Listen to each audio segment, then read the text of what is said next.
Nice. Okay. Genshin Impact.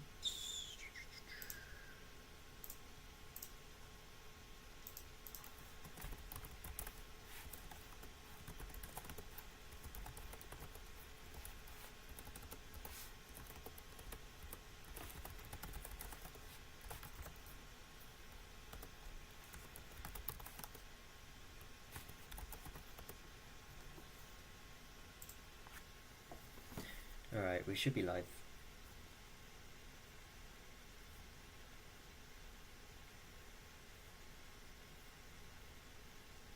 Yes, okay.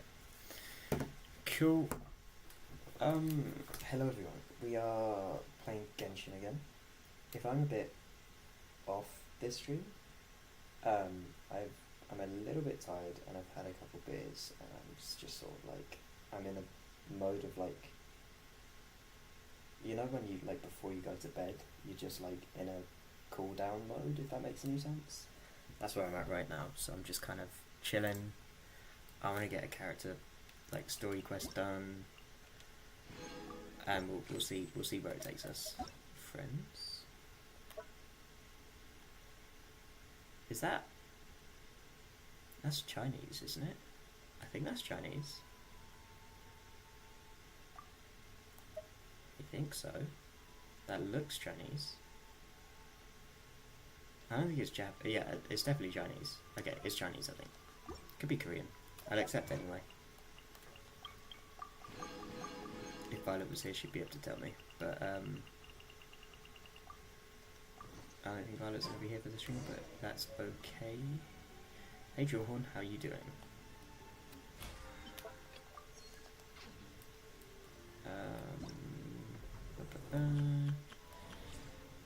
I did the test run already.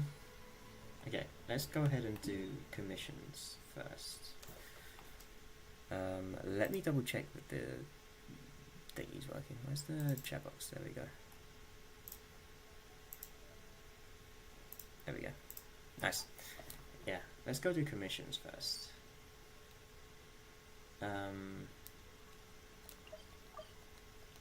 I do also have a little bit of a headache, but I want to stream, so I'm kind of just pushing through it at the moment.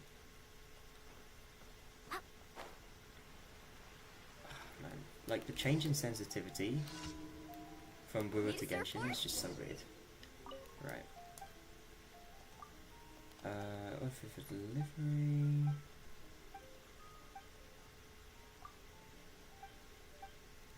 I gotta collect birds' eggs. Collect a couple emails.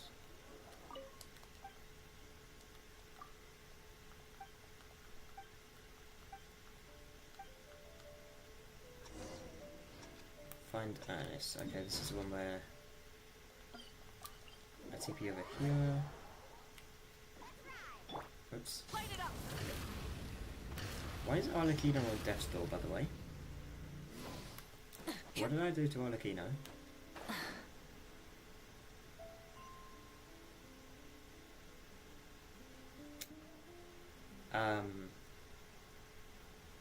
That's interesting.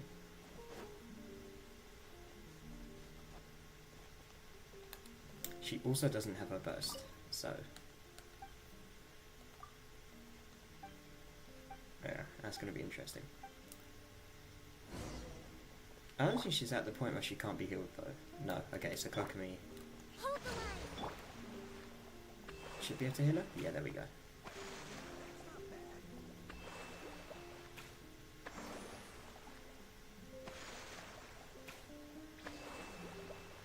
Yeah, yeah, that would do. Okay, go back to Sarah. Or Sarah? Is it Sarah if it's spelled like that, or is it Sarah? I don't know. I think it's Sarah, because, who's the one in Inazuma? Kujo Sarah? That's it. That's Sarah. And it's spelled the same, so I'm assuming it's Sarah. 300 meters, I don't think I'll be running that. Or cycling that? Burn it down.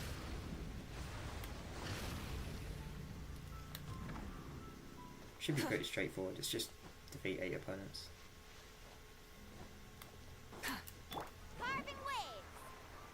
Oh, also, who's Sitlali and Inefa? Oh yeah, because I was saving up for Mulani's rerun, I think, is what I was doing. I think so. Which should be coming out soonish, actually, I think. Light it up. That's right. Amazing. And then reinforcements. Light of the blazing sun. Try and stop me.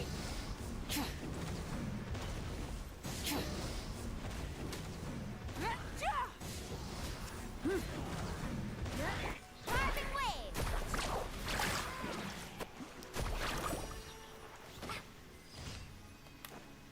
Okay.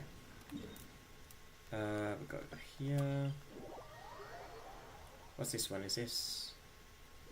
Yeah, this is a slime balloon one. Okay. And now she has a burst, of course. I'm going the wrong direction.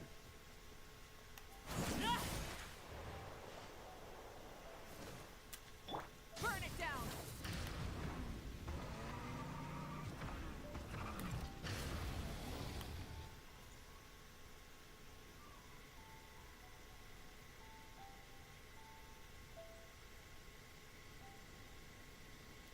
Okay, got to stand back.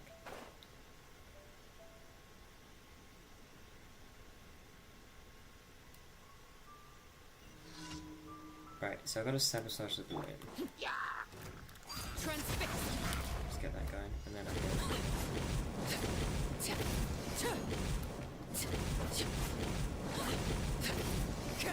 This is a tanky balloon, I'm not gonna lie. Hi, Violet. I'm surprised you're here. I need my crown. New profile picture, by the way. Nice. Okay, bye. See ya. Right, okay, we'll go here. Defeat 5 opponents. Rise with the Cool. sun.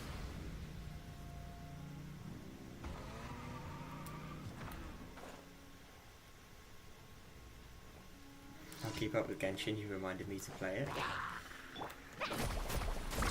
Nice. Glad I could remind you, I guess. Burn it down. Rev the engines.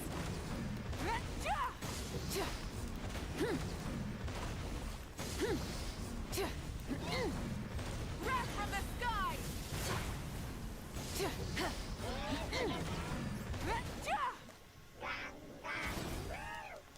Light it up. That's right.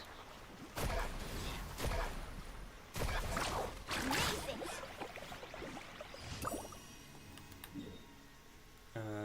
And then there's one more, isn't there? Oh, apparently not.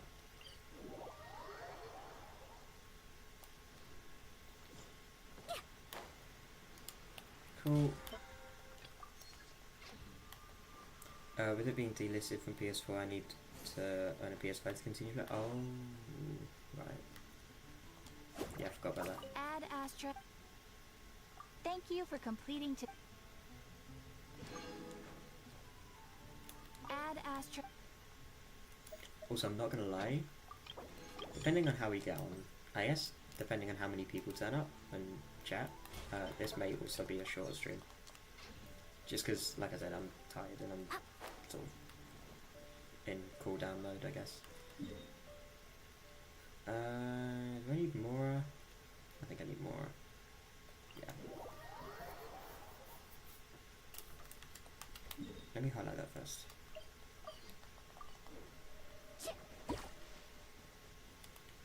Rise with the sun.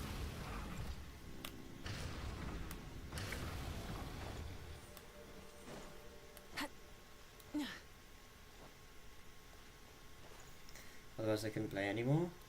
Yeah. Burn it down. Faster. That's up.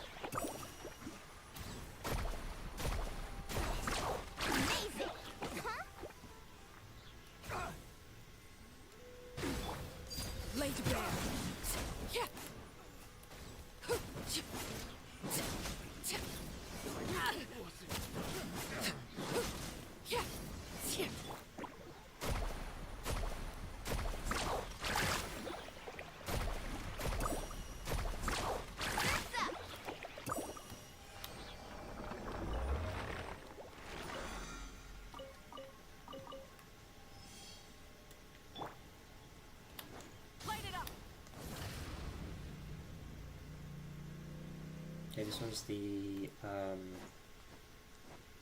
in that case I should go. Need to earn primo gems for Sit Lally. Yeah, no worries. Good luck farming primos.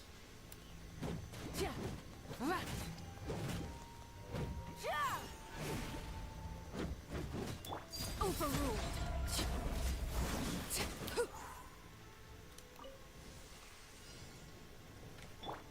Rise with the Aha! I got it right. Ow. Off we go.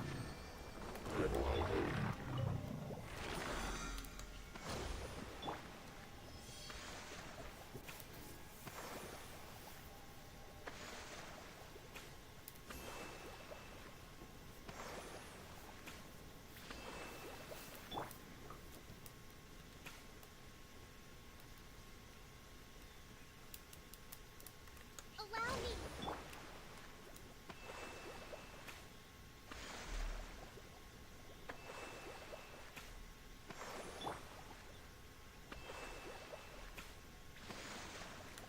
Okay. light it up.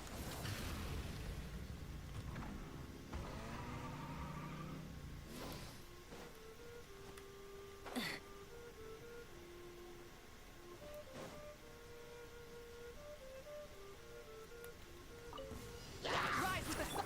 Let's ride. Amazing.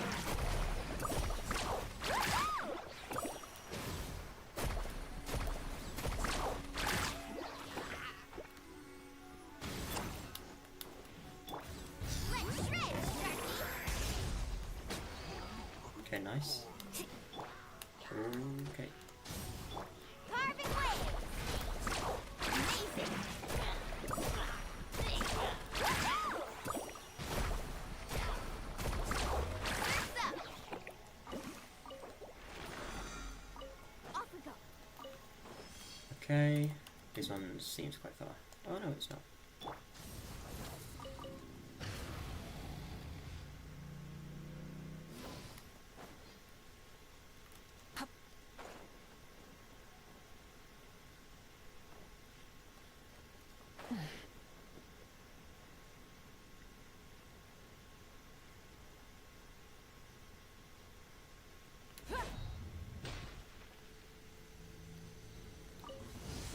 Burn it down. Let's ride.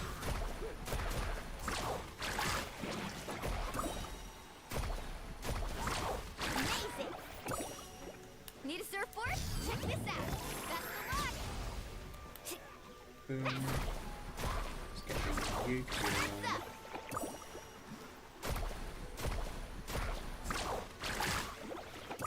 Nice. Of course they are. Rest and rebuild. Billowing surge. Of course they are. Okay. You're next. No. Target this dude, please. Again. I'll kill battle. Ow. Laid bare. Nice.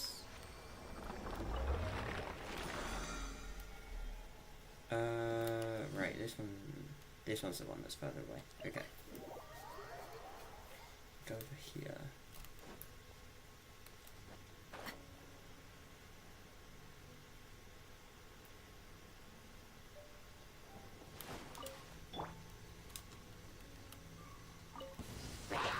Hold the line.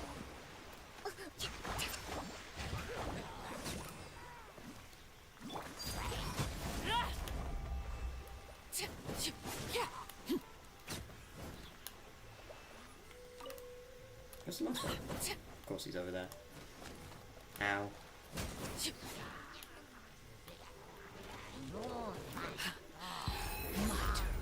Everlasting as the moon. Overruled.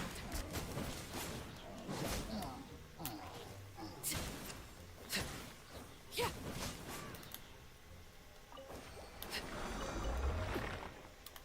Okay, next one should be in this direction.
Okay, yeah, the next one's up.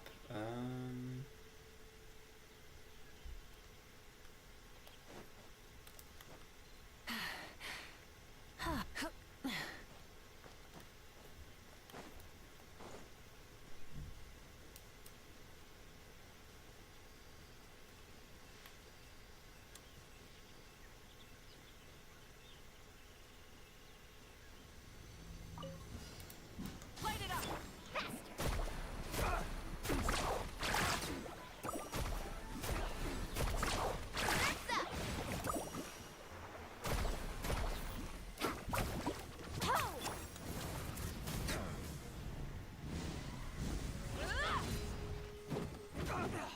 Light of the blazing sun! Let's ride! Dodge this! Rise with the sun! Let's shred, Sharky!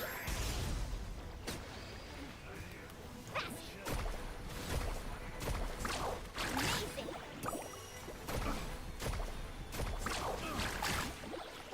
Okay, cool. Do that. Need a surfboard? Still more?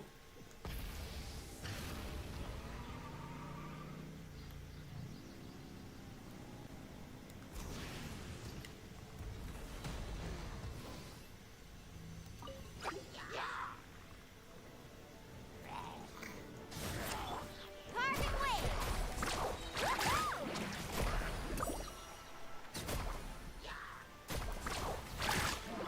Check this out! Best of luck! Off we go! Amazing!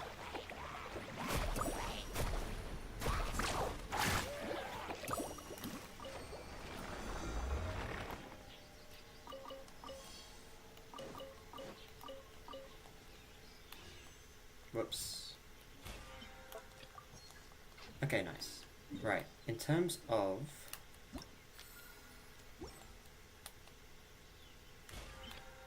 Oh my god.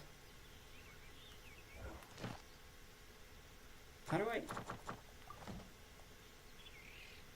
Yeah, it's this. Okay.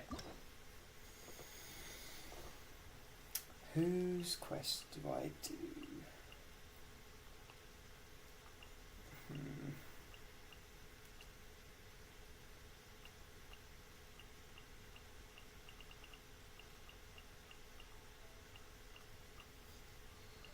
A Haven, Dia, Linny, Nivelet. Nivelettes could be cool. I don't think I've ever done Nivelettes before. Wesley, Farina. Ooh, Arlecchino. Let's do Arlecchinos. Yeah.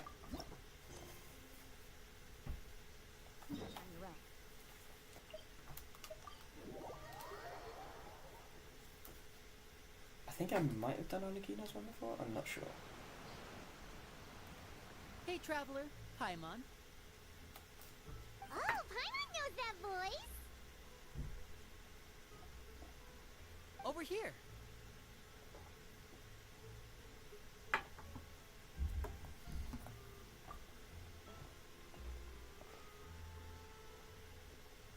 To borrow one of the more popular turns of phrase at the moment, this appears to be quite the fated reunion. Running into you two out of the blue like this has really made my day. I certainly wasn't expecting it. You can say that again. What brings you to Poisson? Wait, Paimon's got it! You must be here for one of your magic shows, right? Actually, we've run into a bit of trouble on the home front, so Father arranged for us to stay in Poisson for the time being. Oh, are Lynette and Fremine here too? Yep, along with most of the other members of the House of the Hearth. You may have noticed Poisson seems a bit more crowded than usual. So you're saying nearly the entire organization has moved to Poisson? Sounds like you've run into way more than just a bit of trouble. What's really going on? Well... Since the two of you are so curious, perhaps I can fill in the gaps. You scared Paimon half to death! Father, you're here. You know... totally super confidential House of the Heart stuff, right? We totally weren't trying to pry or anything. No need to be nervous. I could sense your genuine concern from your conversation just now. Of course, I can also understand your confusion.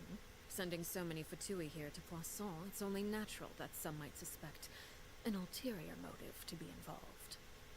Yes. I understand. I'm well aware you've had your fair share of confrontations with the Fatui in the past, and I can't exactly guarantee that we'll remain on good terms in the future. As for right now, however, I would say we have little reason to be at odds, wouldn't you agree? The House of the Hearth could stand to be more open with those who have worked so closely with us in the past. As for the issue at hand, well, it hardly relates to any ulterior motive. To be frank, it all stems from a certain rumor circulating around the House of the Hearth. It's an internal matter. What sort of rumor? A rumor that a certain phantom child is hiding away in the House of the Hearth. A what? A phantom child? A phantom child? Ooh, just hearing the name is giving Paimon the creeps.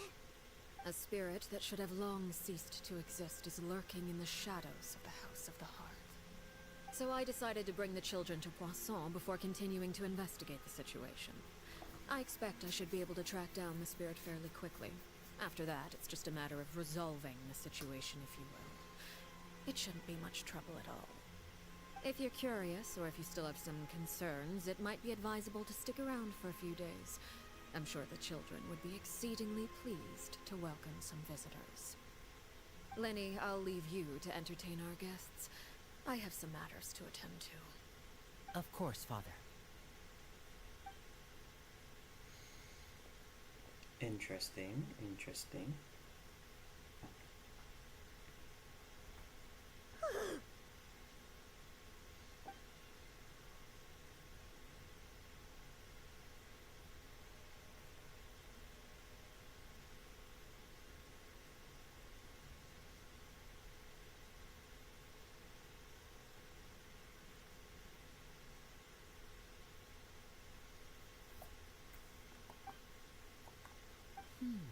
It has long been a dream of mine to invite you to our home and introduce you to my other siblings.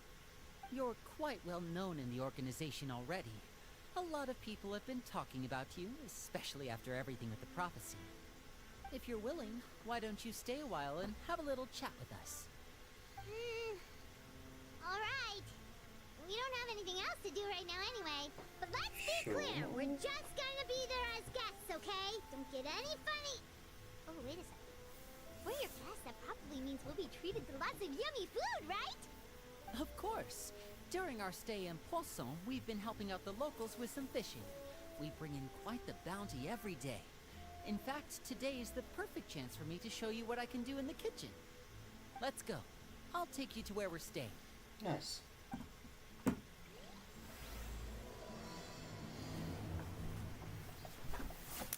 So there's a ghost in the House of the Hearth? Apparently.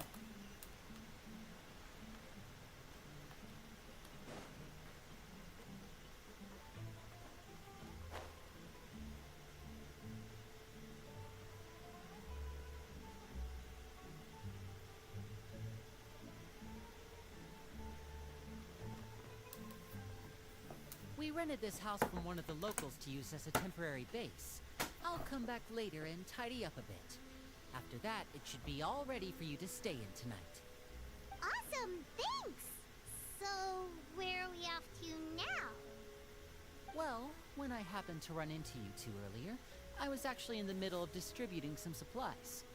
With this many people staying in Poisson, we have to bring in outside supplies every now and then. I should probably make sure the rest of these provisions get delivered. Otherwise, people might start to get antsy. Okay, we'll come with. There are all sorts of rumors about your organization floating around out there. Paimon's not sure if she could even take a wild guess as to what's true and what's not. Like, now that we finally have the chance to see a day in the life of the house, we can take a good look at how you operate. Well, you're That's a good more than point. welcome to come along. Just follow me.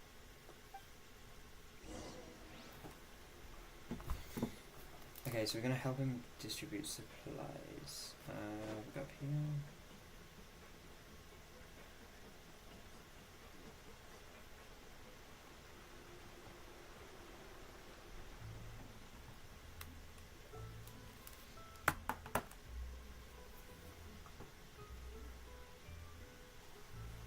Linny, we're finally here. The supplies. I'm assuming you've... Brought them with me? Yep, here you go. Hello? Something caught your eye? It's the Traveler and Paimon! No way! Come here, everyone! Hurry! The Traveler and Paimon are here!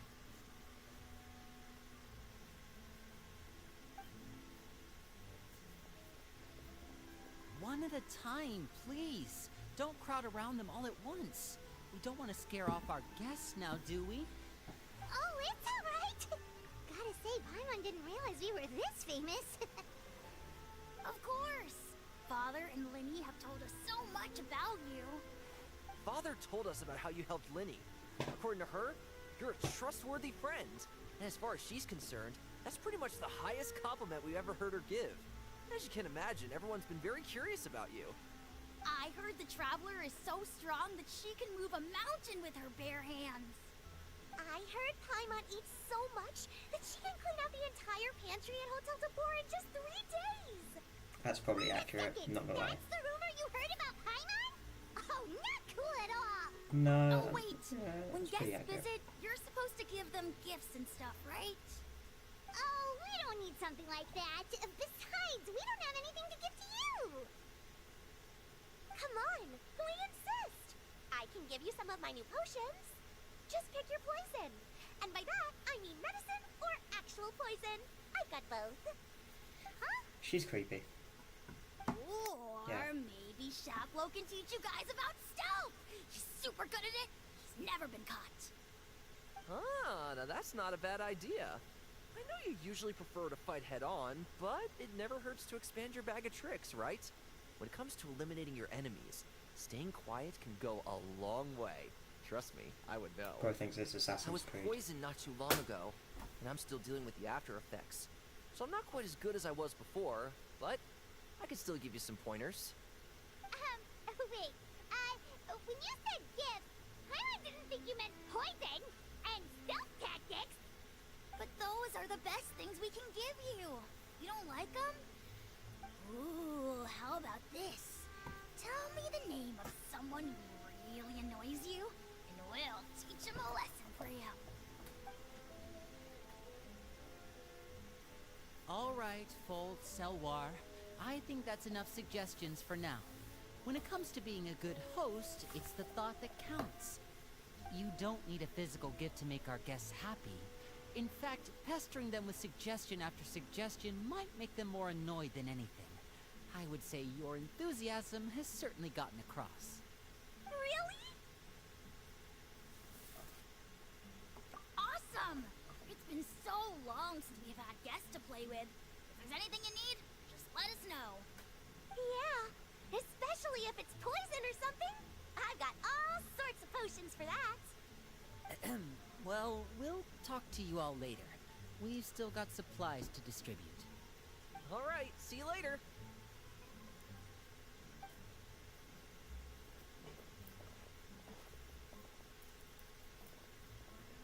Bye!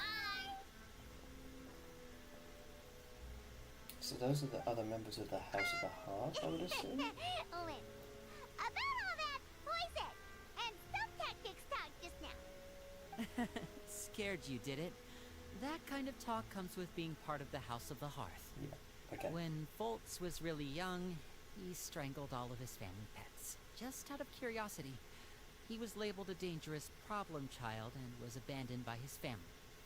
Elwar Not has surprised. an unnatural obsession with potions. Father has forbidden her from trying all the different concoctions she comes up with, but she still tries to test them in secret. You really have to keep an eye on that one. Chaplot is around my age. While I'm mainly responsible for collecting intelligence, he handles surveillance. He's very passionate about his work and has no reservations about taking on some very difficult missions. I know you two probably aren't used to that kind of talk, but I can promise you they only had the best of intentions. Things like stealth tactics and developing different poisons, they really mean a lot to them. They were just trying to share the best of what they could offer, that's all. That's fair. Okay, well we didn't really distribute any supplies, but sure.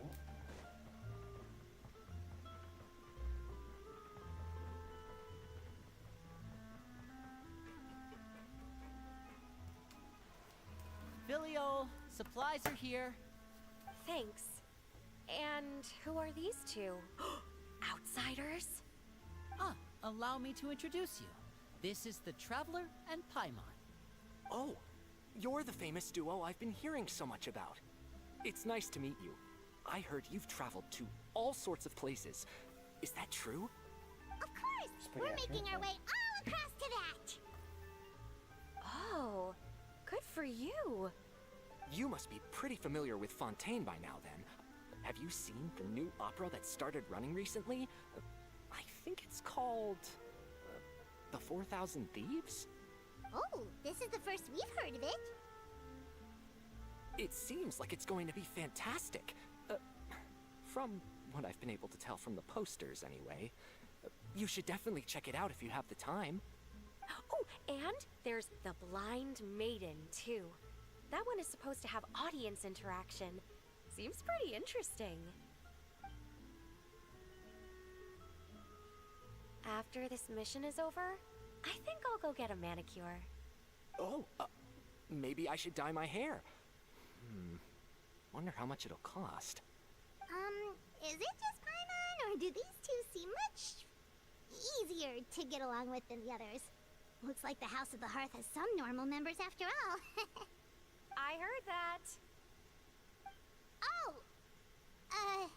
Yeah. Oops. I'm guessing you're referring to Foltz and the others? Yeah, we're definitely not all like them. I bet those crazies are practically foaming at the mouth right now. I'm sure they just can't wait to get back to Snezhnaya to carry out the plan. That's enough, Filial.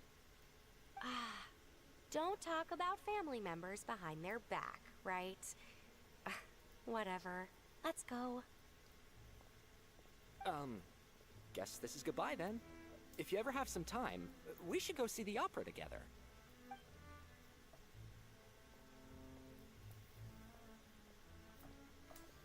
Nice bunch. Well, that's it for the supplies. We should probably head back as well.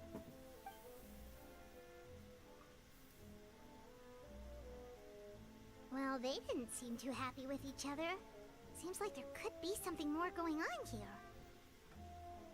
You're right. We're only here as guests after all. Oh, Linny's getting super far ahead. Come on, let's catch up.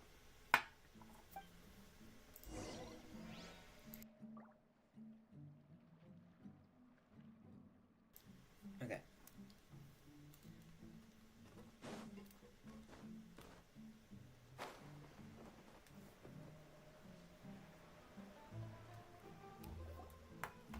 So, what do you think of the members you've met so far? Well, Father is always encouraging us to be strong-willed and independent. So if there's one thing we've got, it's people who aren't afraid to speak their mind. Well, I should probably get cooking. Wanna join? Of course! Then let's No, head I'm out. interested in eating. Uh-huh. Fremine, what are you doing here?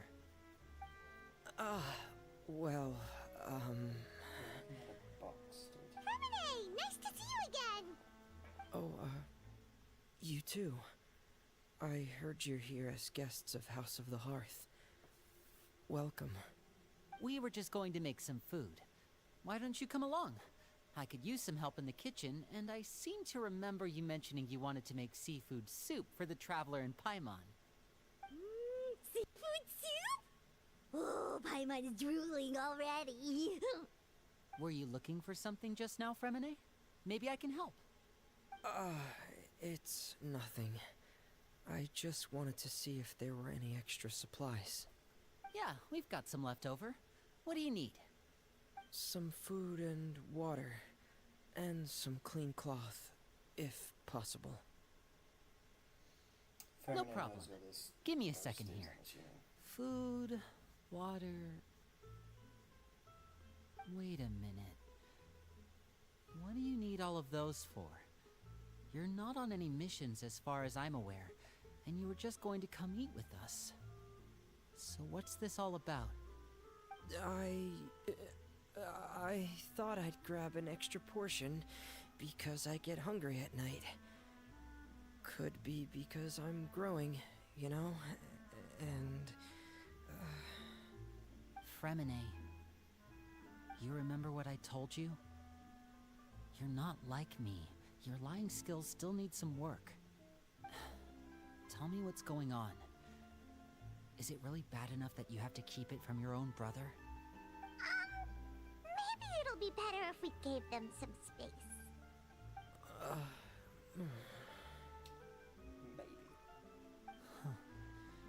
This is the first time I've seen that kind of look on your face. Whatever happened, does it have something to do with Father? yes. Just follow me.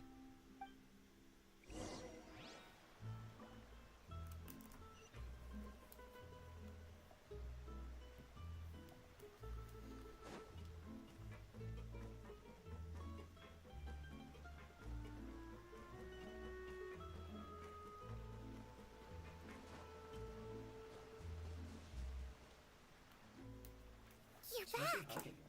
Oh, and you've brought some friends with you this time. Hello, my name's Linny. I grew up in the House of the Hearth. And you are? Hi, Linny. I'm also a child of the House of the Hearth, just like you. You can call me Clairvy. Clairvy? It's nice to meet you. Does that name ring any bells, Linny? No, not at all. That's not a name we have on our roster, I'm sure of it. What I'm not sure of, though, is how she managed to sneak in. She must be the phantom child Father's been searching for. From the looks of it, I'm guessing you were the one that found her, Fremine. You, haven't told Father, have you? Doesn't look like it. No, I haven't told anyone. I've just been keeping her hidden. For how long? About half a month now. So ever since we got to Poisson, then, do you have any idea what you're doing? I know what I'm doing. Really? Because from where I'm standing, it looks like you're hiding the very person Father has been trying to find. If Father finds out about this, everyone involved is going to be punished. You know the rules of the house, Fremine. I know you do. Father doesn't tolerate any form of betrayal. So why are you doing this? I've thought it through. And I just can't hand her over like that. Linny, don't you remember last year? Sheplo nearly died after getting poisoned during that one mission. He wasn't able to get back before the poison started taking effect, and not a single person was there to help him. That night, while I was sleeping, I heard a voice telling me to go save him. I opened my eyes, but I couldn't find the source of the voice. I thought maybe I was just hearing things, but I went to look for him anyway. Luckily, I got there with enough time to save his life. That feeling of being haunted, of hearing voices, it's happened many times in the House of the Hearth. I'm sure you've noticed. So what you're saying is, that was her? She was the one who spoke to you that night? Unless there are other spirits roaming around the House of the Hearth, I don't think there's any other possibility. If Clairvy were our enemy, it wouldn't matter whether she was a spirit or an actual child. I would have acted without a second thought, because that's what Father ordered us to do. But she's been living with us, helping us from the shadows all this time. Why are we still here listening to I this? think that makes her family. I couldn't just hand her over to be dealt with. Not when there's so much we still don't know. So what's your plan then? You can't keep her here forever. Someone is bound to find out eventually. I haven't thought that far yet. I don't want to disobey an order from Father, but I also don't want to put Clairvy in danger. Come with me. There are a couple things I'd like to say to you in private.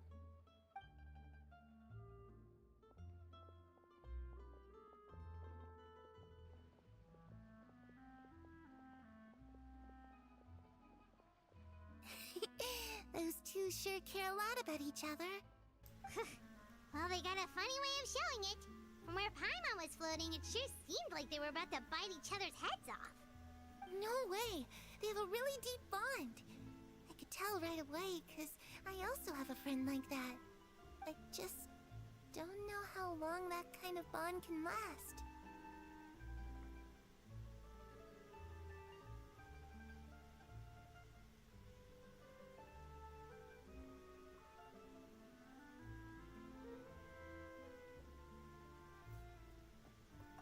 The darkness in the house runs deeper than you can imagine.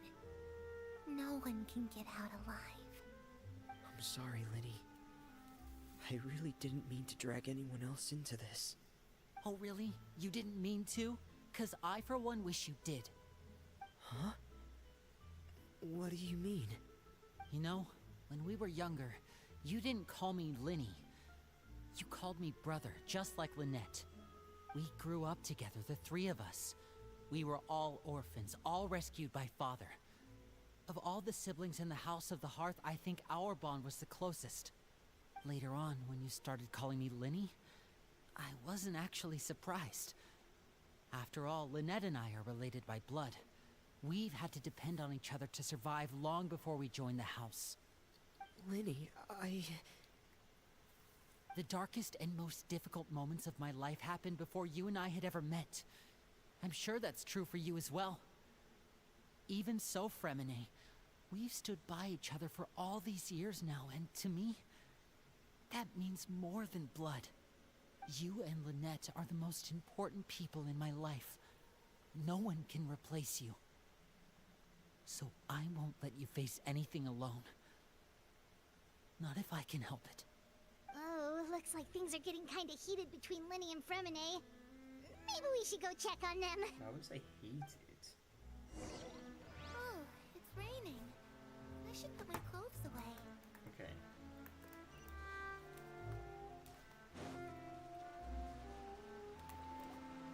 Hey, you two! Hope we aren't interrupting anything. Like a fight, or... Oh, wait a minute, Fremine. You're not crying, are you? Is everything alright? everything's fine. Thanks for asking. Well, we're all friends here, right? We've been through so much together, so if there's anything we can do to help, just say the word. It's just a small family dispute. It's not something our guests should trouble themselves with. In fact, it might be better if your stay ended here. What are you getting at, Traveler? When guests are around, families are often on their best behavior. And any disputes are less likely to escalate. That's what you're trying to say, isn't it? I just... Thank you. I was really hoping to keep you out of it. But even if I could think of some other reason to turn you away, I'm not sure I could convince you. I know things could turn dangerous, so I promise you this. From now on, I'll protect you like my life depends on it. Me too. Well, back to the matter at hand then. If we don't plan on handing Clairvy over to Father, then our only other option is to solve the mystery of her identity before Father is able to track her down. That means finding out where she came from and what she's doing here. Then we can send her on her merry way and pretend like none of this ever happened. I've tried that already. And? And... nothing. I tried taking her somewhere really far away, but... After some time, she just reappeared. She even came with us all the way to Poisson. It seems like wherever the house is, she follows. I don't know much about spirits. Do you two have any ideas? Let's see here. Paimon remembers hearing something like, if you fulfill a spirit's last wish before they died, they'll let go of whatever's keeping them here and return to the ley lines. Oh, it's just that Paimon doesn't really remember where she heard that, so it's not guaranteed to work or anything. Well, sounds like it's worth a shot. Guess that means we should go ask her about her wish.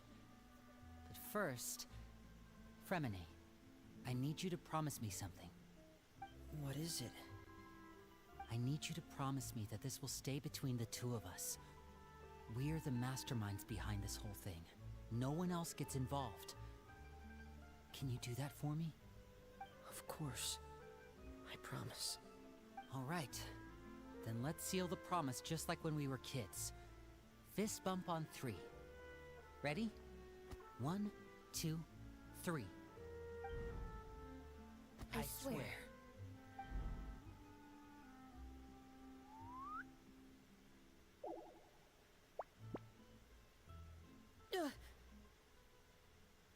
Whoa! Lynette! Where did she come But from? what a surprise! What brings you here, dear sister? She doesn't look happy. No, And, she's not happy. when exactly did you get here?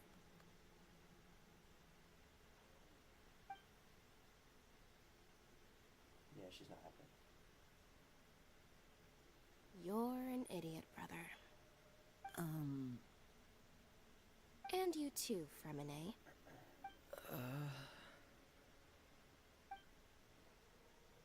You 3, Traveler. And you 4, Paimon. Huh? Wait, what did we do?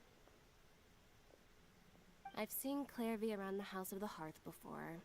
I hadn't seen her in Poisson, so I figured she must not have come with us. But it turns out, you were just hiding her. I heard you talking about your plan. Rather than steering clear of the situation, I'd rather fully join in.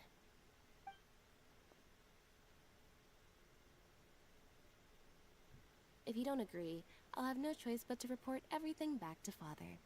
Simple as that. Wow. Okay. You're not giving us much wiggle room here, Lynette. Well, I guess we're all in this together then. After we talk to Clairvy, we'll figure out our next move.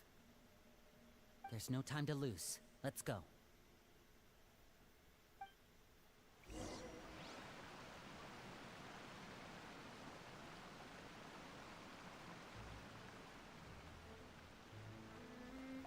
So, we're finding out about this girl's origins. It's just appeared in the House of the Heart, apparently. I'm full. Thank you for bringing me this food, you guys. She said she's full, but the food doesn't look like it's even been touched. That's right. Based on what I've been able to observe, it doesn't seem like Clairvy can interact with the physical world at all. Oh? Still, when she's presented with food, she'll always linger around it for a good little while. Maybe, in her mind, she really is eating those things. Does she know that she has already passed away? I've tried to ask her, but she didn't answer. My guess is that she's just as confused as we are. Or maybe she couldn't understand the question at all. Clairvy, if you've got some time, I'd like to ask you a few questions. Sure. Oh, another new friend. Hi, I'm Clairvy. Hello. Clairvy, how did you join the House of the Hearth? Huh? Isn't it the same for everybody? The knave brings you here and then you can't leave. It's just that your name, it's not on the roster. And I've never seen you before. The roster? Oh, I get it now. I think there might be some things you don't know about this place. The people in charge, they're not as nice as they look. They say they keep a roster, but it's not complete. There are a lot of people who aren't on it, and never will be. Oh. In this house, some people are family, and other people are just test subjects. Those kinds of people aren't ever going to get a place on the roster, unless it's the roster of people who've been executed. Wait, does that mean the name... She... Is there anyone that can vouch for you? Perry. She's my best friend. She's the only one I trust in this place. Have either of you heard of that name before? No. Me neither. Clairvy, Perry. Neither of those names are on the roster. But it seems like she's telling the truth. Either that, or this kid's already got a bag of tricks bigger than mine. Maybe we should try a different approach. Clairvy, do you have a wish? A wish? It can be anything you want. Just imagine. It's your birthday, you're blowing out the candles, and your wish is...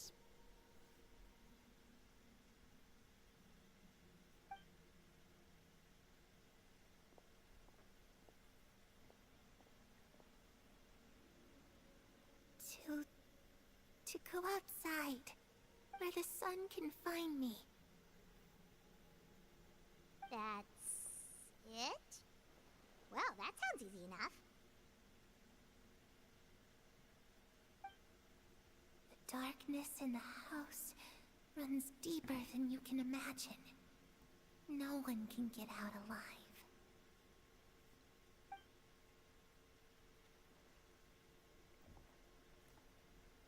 Okay, time to divide and conquer. Listen up, I've got a plan. I'll try and find a way to use basic illusory magic to take Clairvy outside and bring her somewhere with sunlight. Lynette, try and find the list of executions that Clairvy was talking about, and see if her name is on it. Fremine, you stay in Poisson. We can't be the only ones who've had run-ins with Clairvy.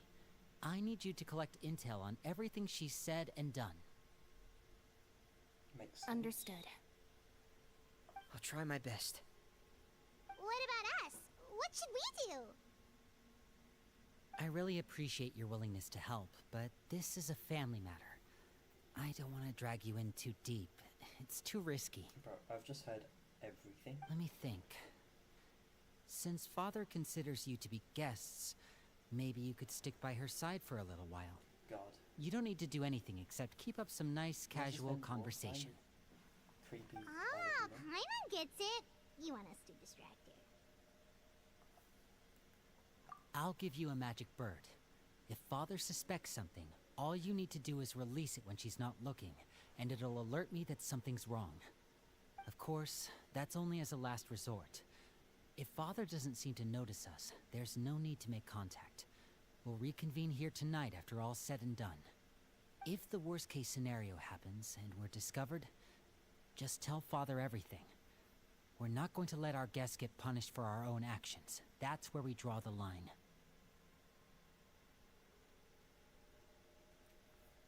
Interesting. You too.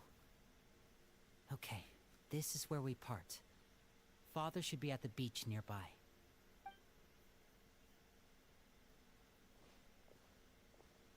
I really hope this goes well. No, it has to go well. That's the only way this can get resolved. How does this link to Arlecchino then?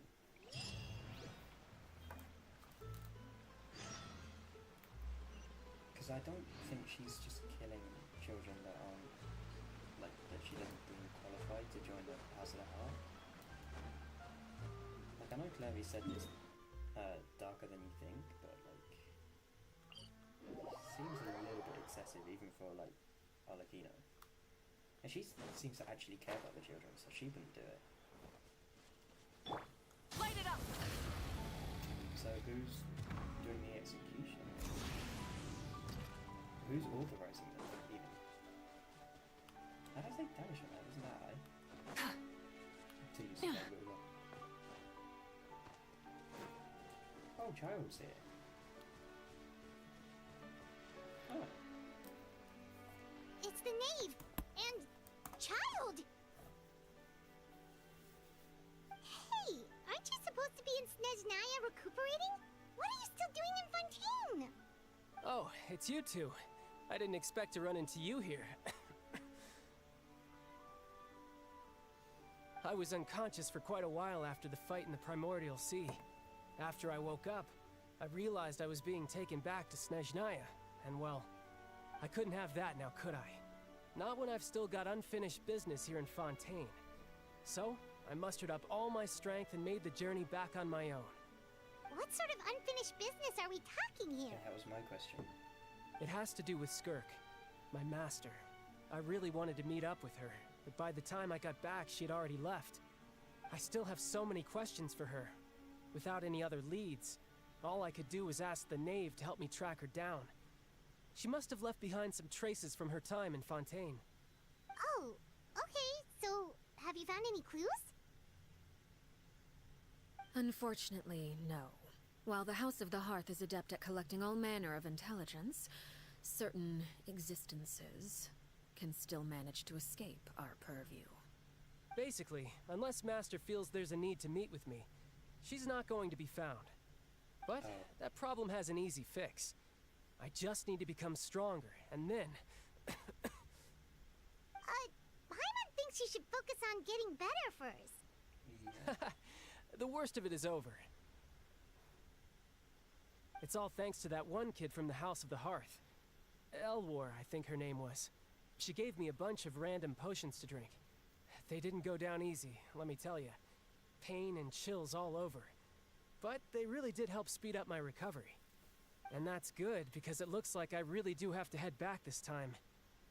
The old man's been putting the pressure on me. He sent someone to tell me I'm needed for some sort of project. Project Stuja? Yeah, that's the one. I heard Regrader's involved too. I'm not looking forward to having to listen to all his monologuing, that's for sure. Hey, maybe you could think of a way for me to stay in Fontaine for a little longer. Helping Linny and the others brush up on their fighting skills would be far more interesting. If you and I could spar, that would be even better. I've been waiting for a chance to see you go all out. And what a sweet little daydream that is. But I also have a role to play in all this. I'll be leaving Fontaine shortly as well. Besides, considering how little they see fit to step outside the homeland, being called on to return to Snezhnaya by such illustrious dignitaries, what a great honor. Wouldn't you agree? One I could do without, I'd say. Is it just Paimon? Or does it kind of seem like they're... Yeah. So, dear guests of the House of the Hearth, to what do I owe the visit? Outside of Snezhnaya don't like the Fraternity that are in Snezhnaya. Because I guess they're technically like the aristocrats, I guess? Right! We're super close to Linny and the others, but we still don't know much about you! Is that so? Introductions have already been made, have they not? Oh, well, you see? There's only so much you can learn about someone from a short introduction. At least tell us something a little extra, like... Why do you call yourself father? Huh, good question. I'd also like to know. That is a good question. The fact that you have to ask tells me our intelligence work has been quite successful. Telling you the answer to that question would only serve to undermine that success. And we can't have that, now can we? Okay. Spoken like a true Such a diplomat. tease. That was some expert sidestepping right there. Well, if there's nothing else, I think I'll take my leave. I still have a small matter to resolve at home. Wait, don't go!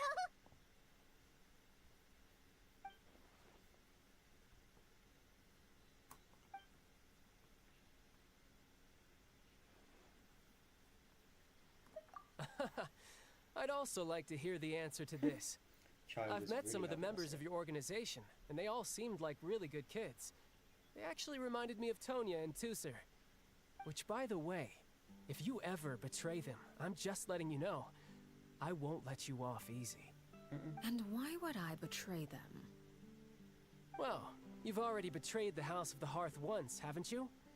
At least, that's what I this heard. guy has no filter. What?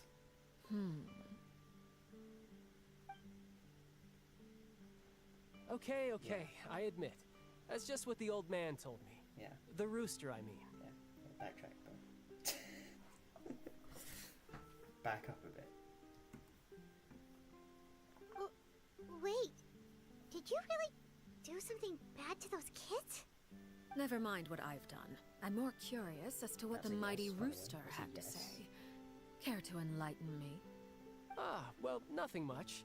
Just some stuff about you taking out many other members of the House of the Hearth, and even going so far to attack your own family.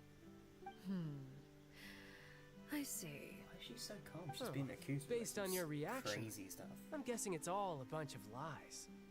Hardly. I don't appreciate his particular turns of phrase, but I suppose he didn't say anything untrue. Although, it would be more accurate to say that there is a certain level of prejudice involved, but I don't intend to clear that up just yet. Prejudice has a funny way of concealing the real truth behind certain things, an attribute that I find to be quite advantageous.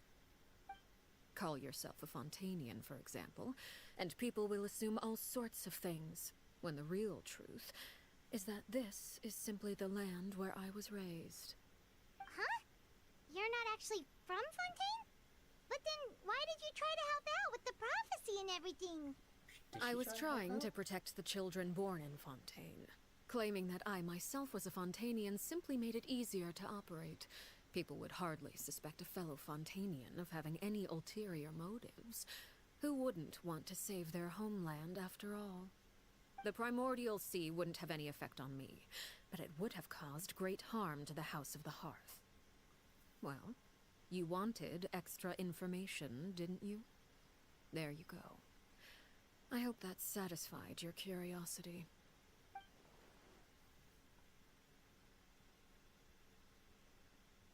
Yeah, she's very good at, like, well, being a diplomat, I guess, is one way to put it. Like, she sort of answers questions by answering another one that you didn't even ask. So, you stayed in Fontaine for the kids. I guess I was wrong to believe you'd betray them. Apologies. Looks like I was holding on to some prejudices myself. Good. Like I said, I like it when others have misconceptions of me. Actually, while I was recuperating at the House of the Hearth, there was something else that really caught my attention. Did that? I heard that members always resolve disputes and arguments with a friendly spar, and the loser has to back down. Seems pretty cool if you ask me. Would also give them plenty of opportunities to hone their skills. Well, that's only a recent development. In the past, such spars weren't nearly so friendly. The losing party would lose everything, including their life. They were that high stakes? Whew, at least that's not a thing anymore. Well, the current atmosphere's not half bad. I'm a bit jealous, actually. You've got so many family members around you, and you even get to live with them. Having a lot of family around means dealing with a considerable amount of bickering and scheming. Once Tonya and Tusser enter their rebellious phase, I'm sure you'll understand. Just imagine. Tusser becomes obsessed with plucking out strands from the rooster's mustache, or Tonya decides to dye her hair 42 different colors. Okay. I get the picture.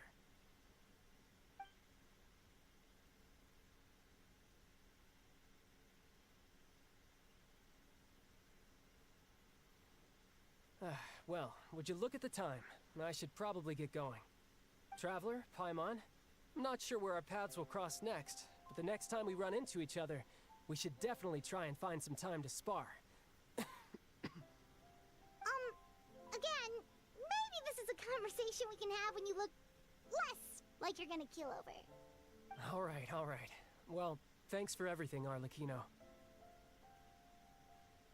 No thanks necessary. You also played a part in obtaining the Gnosis. I would say we can call ourselves even. I like the sound of that. Well, I'm off. See you all some other time. We should probably get going too. Do you want to head back with us? Oh? You want me to leave so soon? Oh, well, you see, I'm rather enjoying the evening breeze. If you don't mind, I think I'll stick around for a bit. I have some things to think about. Yeah, that thing. Apologies for not attending to you like a proper host. Please forgive this slight. I do hope you'll have a pleasant stay. we managed to keep her distracted until nightfall. Good thing Child was there to keep the conversation going. You don't think she suspected anything, do you? Oh, I wonder if Liddy ran into any issues. Let's hurry back and see how everything went. Okay. Burn it down!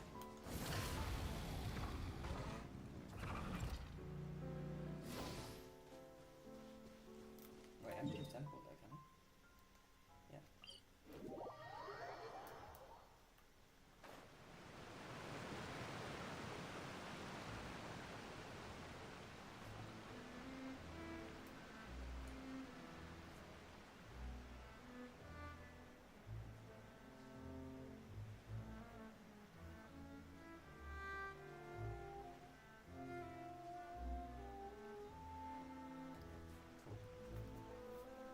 Lenny, how did everything go?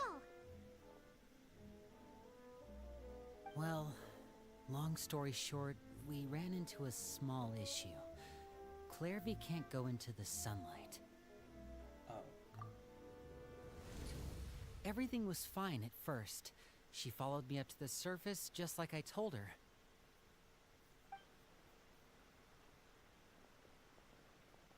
But as I led her out of the shadows and into the sunlight, she vanished. I turned around and there she was, standing at the edge of the shadows, silently watching me. Huh. Maybe she's afraid of sunlight, or... No, it wouldn't be her wish if that were the case. Well, we could always try pushing her into it. Oh, true. I've pretty much tried it all already. Nothing worked. Eventually, the sun went down, so all I could do was bring her back here. How did it go with you, Lynette? Good. I've got the list. It's right here. Really? Well, what are we waiting for? Let's take a look! How does she get it, though?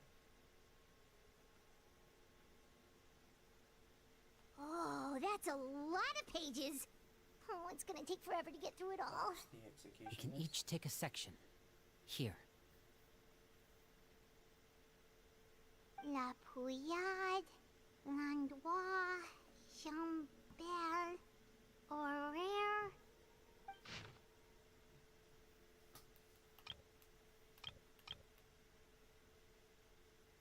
Oh, yikes. That Horaire guy has a huge scar on his face. He's kinda giving Paimon the creeps. Ah, I've met him before.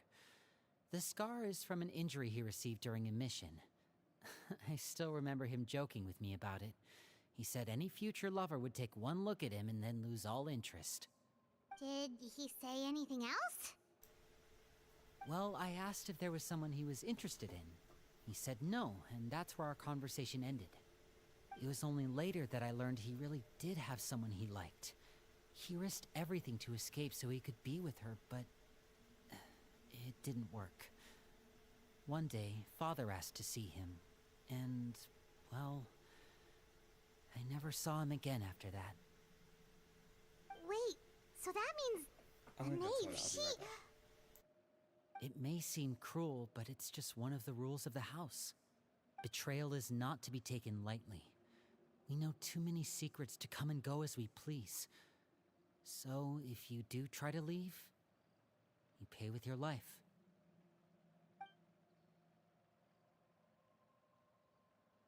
Her name's not here, huh? Well, that's not too surprising. It doesn't seem like this list is complete. It only contains records dating back around 5 years. Let's shift our attention then. Fremine, were you able to find anything out? Fremine. Sorry. I was thinking about something. I managed to talk to quite a few people, but I couldn't help but notice that the atmosphere in the house was a little... strange. Strange. Yeah, I mean, I know there have been arguments in the past, times when people haven't gotten along. Chaplot and Filial are a good example of that. Oh, those are two of the people that we met while delivering supplies.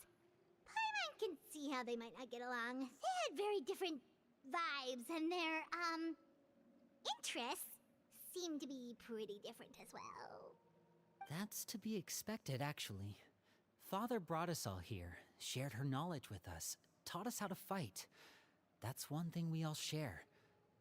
But that's also where the similarities end. Not all of us feel the same desire to stay here. As members of the House of the Hearth, we're also considered part of the Fatui. And to a lot of people, that's an identity they never asked for. Certain members get older and realize they want something else for themselves. But considering the rules of the House, most people would never say that out loud. People like Chaplot and Foltz are loyal to Father and her vision. They're proud to be part of the Fatui. Filial and Nantoy, on the other hand, well, they aren't quite as enthusiastic. These kinds of conflicts have always been there. It's not like Father is in the dark about any of this. Well, that's true. But it just feels like things have gotten worse lately. Filial and the others, it seemed like they were meeting in secret to talk about something. I can't say for sure, but I think they've met Clairvy. You think she's been inciting them to act out? No, not exactly. But I wouldn't be surprised if she said something to them about the darkness in the house and how deep it runs. She's told me about it before. Experiments being run on children. People being used as pawns on the battlefield without so much as the strength to survive. And they just believed all that? Without any evidence? Clairvy's words probably gave them the excuse they were looking for. Whether they actually believe them to be true is secondary. This is all because of Project Stuja, isn't it? Whoa. Hold on a second. What's this Project Stuja all about, huh? This is the second time it's come up now. Sorry, but I'm not sure of the details either. I only know what Father has told us, which is that it's something the Rooster and Regrader have been working on together. Apparently, it has to do with the Fatui's strategic plan for the future. Because the House of the Hearth was so successful in obtaining the Gnosis, we now have the honor of playing a key role in Project Stuja. Wait, but isn't that a good thing? Key role is just another way of saying dangerous role. To us, the whole thing is an inconvenience. Father thinks so too, but she's in no position to refuse. Their plan isn't exactly unreasonable, and they've been funneling the house a lot of funding. It's just that we'll lose a lot of members in the process. Participating in the plan, it's an honor in name only. What they're really trying to do is subdue us. The existence of an intelligence organization outside their control makes them feel uneasy.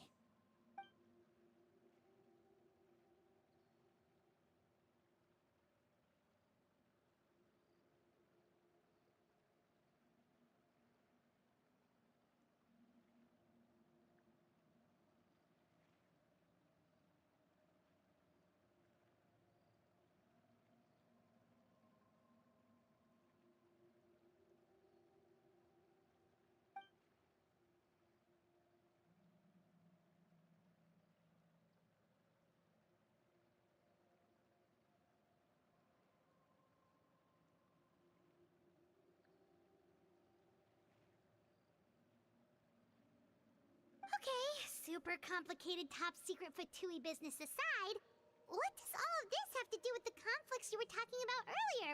Paimon doesn't get the connection. External pressure has a way of exacerbating internal strife. You can't overlook the power of fear either.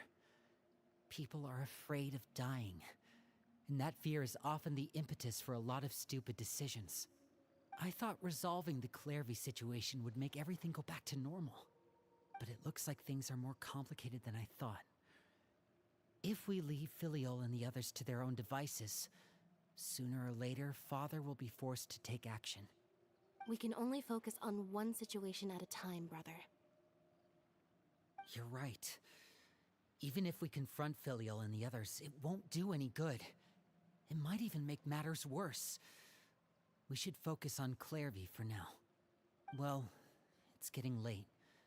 We should head back and get some rest. We'll try again first thing tomorrow. Lynette, you stick with me this time. Fremine, keep a close eye on Filiol and the others. Yeah. Make sure they don't do anything they'll regret. No worries. Good work today, everyone. Have a good night, and I'll see you tomorrow. Still first? Yeah, because, no one else is talking, so you will go first. Where's school? I'm always looking forward to an early night, but she can't sleep at all. Hey, you don't think the knave will be too angry with Lenny and everyone if she finds out about all this, do you? She's even scary when she smiles. If she were to actually get angry... Ooh, you have to protect Paimon if that happens, okay, Traveler?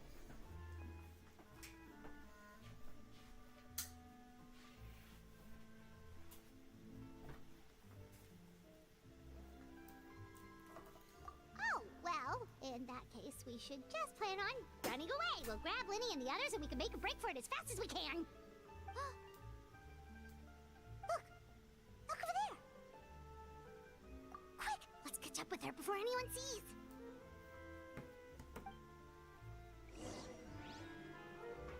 Interesting. Okay, so we're gonna follow this spirit. It's the spirit of one of the executed people from a secret list. Over there! Also, it looks like there's loads more executed people than there are actual members of the House of the Heart, which suggests foul play.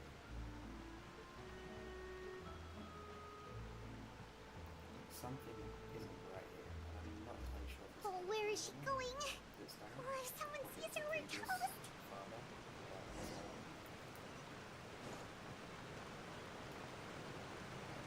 Rise with the sun! Oh, look! She stopped! Oh right, this is where the sunlight was, isn't it?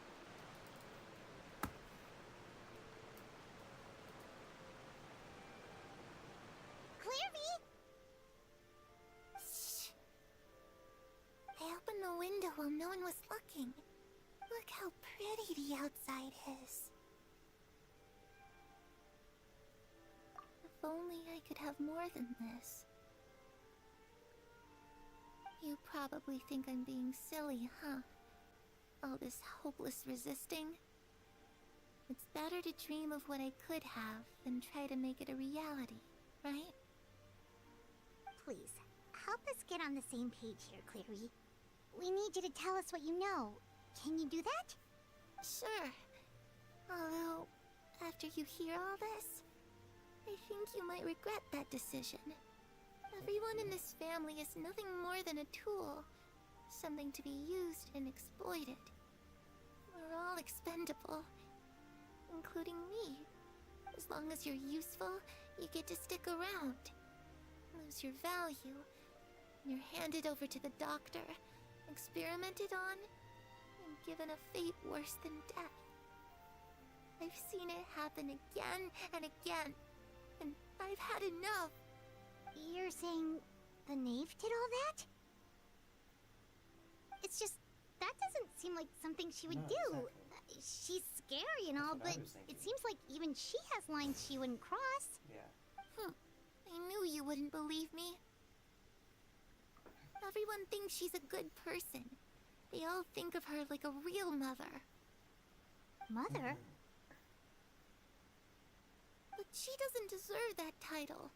She's disgraced it and tarnished it. Yeah, this is the old And if I had name. things my way, I'd never see her This again. is the one before. If only Perry were here, she'd understand. Harry. There's that name again. Also, Paimon's getting a strange feeling. It almost feels like she's not really here with us. Paimon can't tell if she's actually talking to us or if she's mistaken us for someone else. She still thinks she's in the House of the Hearth. That's why she's saying to be quiet and open the window and I'm not supposed to be doing this. She thinks she's still in wherever she was being held. So, no, she's talking about the mother, which I think is the previous, like, head of the family. Well, in any I case, think so. it seems like she really needs someone to talk to. We should keep her company for a little longer. She looks so young. But it seems like she's been through a lot. It's getting windy. I should close the window. Ooh, look at the moon. Isn't it pretty? Hey, wanna hear a secret? I heard that if you look up at the night sky in Snezhnaya, you can see the aurora. It's supposed to be super pretty. Even prettier than the moon tonight.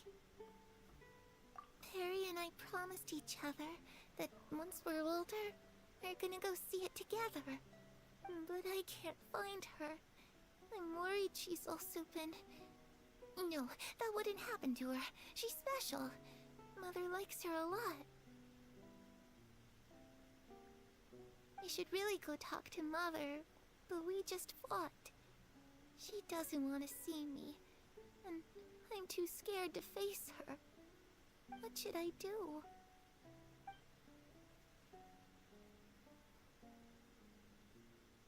Poor kid, man. Because, like, if she faces Mother and then the Mother isn't happy... Paimon really doesn't understand what's going on with her. Well, let's head back. We've got an early morning tomorrow.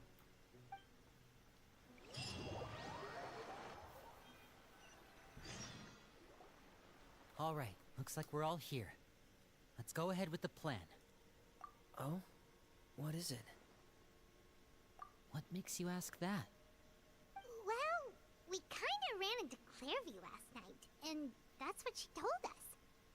We met the doctor back in Sumeru. He's super dangerous, and he's done all sorts of bad things. It's possible that Father and the Doctor have had certain dealings, but I don't think Father would work with him. We're not really on the same side, so there's not a lot of trust between them. It doesn't exactly set the stage for a successful partnership. I did hear, though, that when Father first became a Harbinger, the Doctor offered to work with the House of the Hearth. Father rejected most of his proposals, except for one. It had to do with some sort of secret experiment. Secret experiment? Could that be what Clairview was talking about? I don't think so. I don't know any details about the experiment itself, but I do know it's an entirely independent operation. The Doctor only proposed a direction for the research. That was the extent of his involvement. I still don't think that counts as working together. The details of the experiment are confidential, but complete records are kept on all participants. That doesn't seem to be the case with the situation Clairview referred to. I know you don't agree with some of the Fatui's methods, and I'm not asking you to. But I am asking you to trust us on this. The House of the Hearth has its own principles. There are certain lines we're not willing to cross. Alright, that's good to hear at least. Clairview seems to think the Knave and the Doctor worked together to do something horrible. If that turned out to be true, Paimon doesn't know how he would even face you guys. It's just that it doesn't seem like Clairview is lying either. The easiest thing to do would be just ask the knave directly, but Paimon doesn't think she'd tell us. Father didn't come back last night. She's probably still near the shore. We'll be counting on you to distract her. Lynette, you're with me.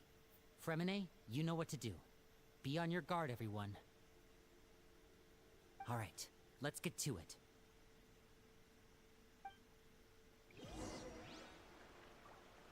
Okay.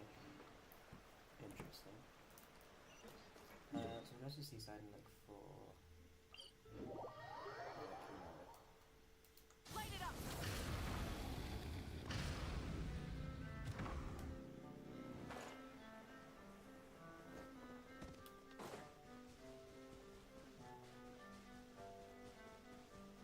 She's clearly got a lot on her mind.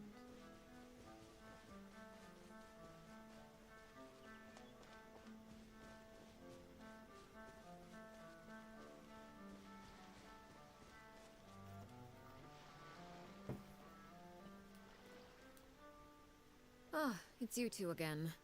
I must say, you look a bit pale. Did you have trouble sleeping last night? A little. Perhaps if you had less on your mind, you'd be able to absolve yourself of such troubles. So what are you planning to do now? Catch up on some sleep?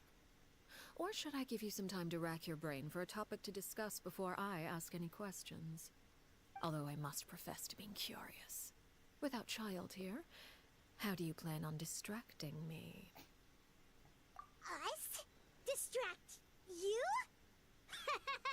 A good one. But no, we were just here for a chat. Looks like you could have used some extra time to think. No matter. If you don't have any other plans, why don't you accompany me somewhere? Don't worry. I'll be sure to steer clear of any scheming children. The ocean breeze is sure nice today. Children always think they can hide things from the grown-ups. But nothing gets past me. Least of all a little scheming. I think I'll let them have at it for a little longer. I can be very patient. Well, I'll leave you to think things over. The way she whispered If you're that so inclined, kinda meet me creeped out. outside the Palais Mermonia. Good things come to children who do as they're told. So I do hope you decide to tag along. If only for your friends' sakes. What should we do? Okay, there was no need for that threat. She clearly knows about everything we've been doing, and Paimon doesn't think it'd be a stretch to say she was threatening us just now.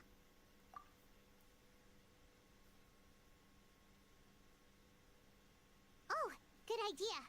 Hopefully he sees it in time. Well, we should probably head to the Palais Mermonia. Paimon doesn't want to find out what happens if we don't show up. Based on what the knave was saying just now, it sure didn't seem like it'd be anything good. No, probably not. Okay, then we probably shouldn't keep her waiting. It seems like Linny and the others are on thin ice, so let's do our best to not get them in any more trouble.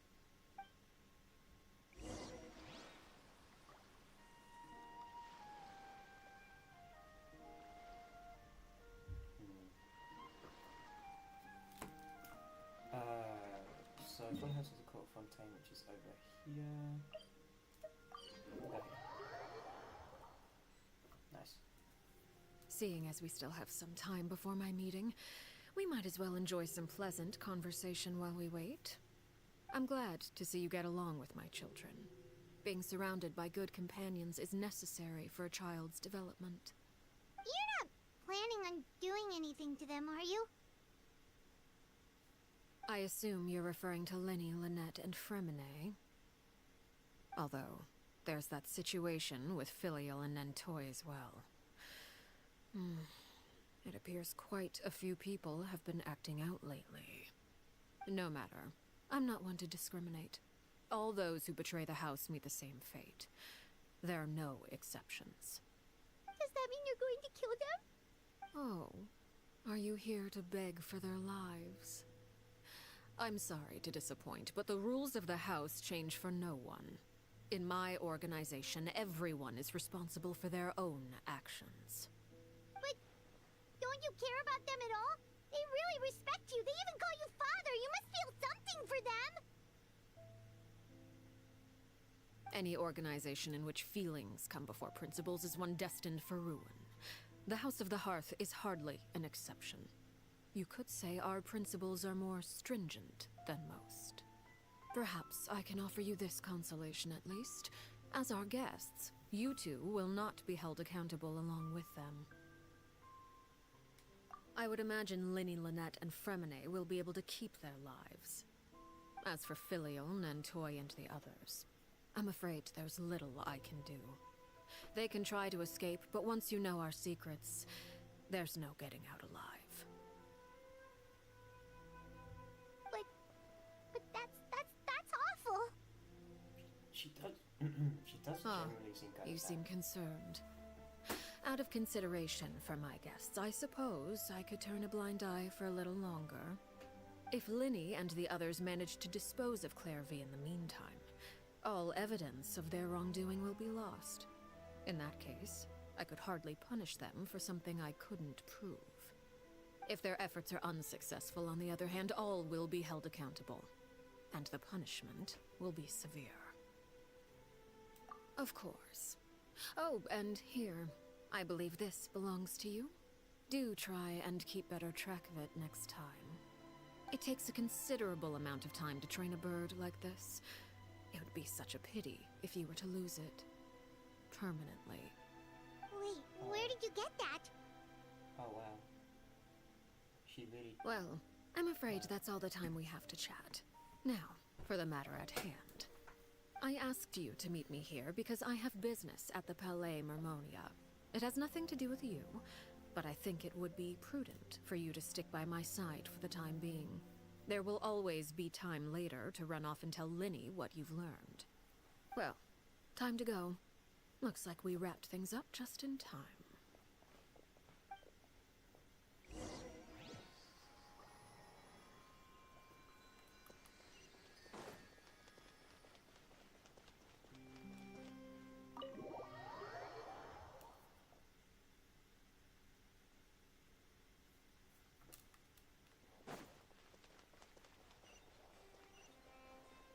Isn't this Novelette's chambers? I hope so.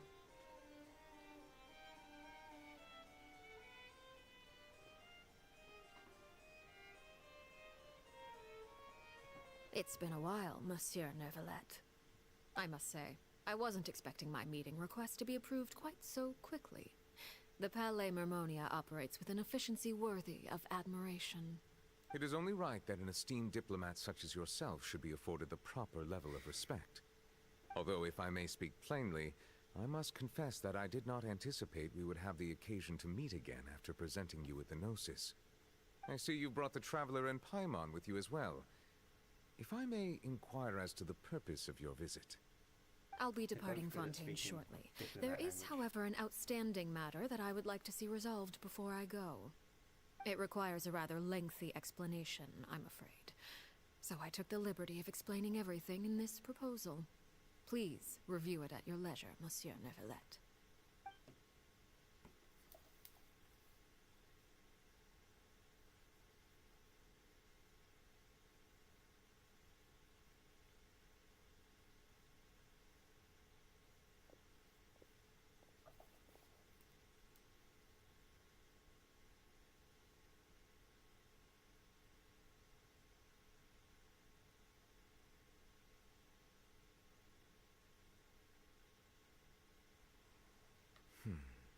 I understand your request.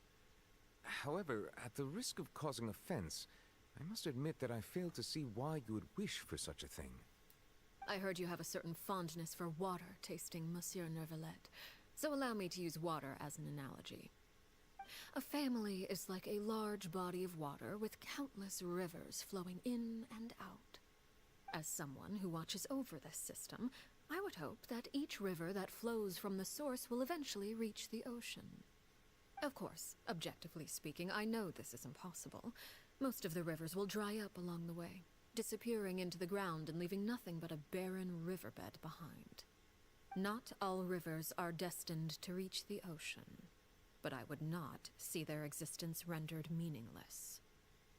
I believe the water that flows within them is simply meant for a different destination, like a field in need of irrigation. Or perhaps the glass of a certain water-tasting enthusiast. Did you get any of that, Traveler? Your words paint an optimistic picture indeed. Allow me to remind you, however, few among us are willing to sip from a glass filled with tainted water. It may have been tainted at one point in time, but not to worry. I'll make sure it's drained of all impurities and returned to its cleanest form.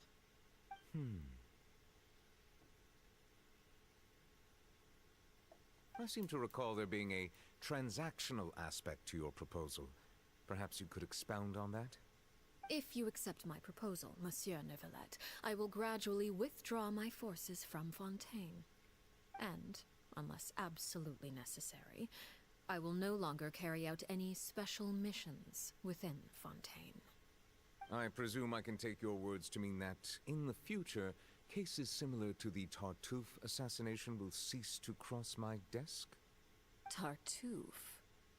Ah, that thief who embezzled funds from all those charities, you mean? My deepest condolences to his family, but without any evidence, I cannot imagine how the House of the Hearth might have been involved in his passing. Of course, if you accept my proposal, Monsieur Neuvillette, I'm sure certain measures could be taken to reduce the frequency of such troubles. You choose your words carefully indeed. In that case, I am inclined to accept your proposal. My thanks for your generosity, Monsieur Neuvillette. Well, with that settled, we should be going now. I took the liberty of bringing along 2 bottles of spring water from Snezhnaya for you to enjoy. I do hope I get the chance to hear your impressions.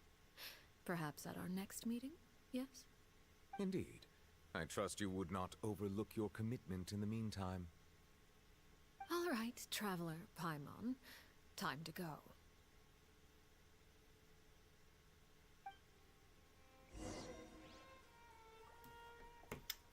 So that's a lot of gibberish.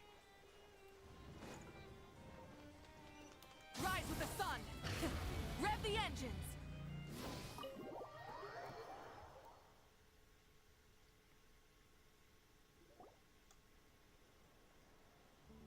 So, what exactly were you talking about back there? Paimon only heard you mention some rivers, a large body of water, and then some kind of irrigation scheme. You really want to know? I would imagine there might be more pressing concerns at the moment. Lenny, Paimon really hopes everything's going okay.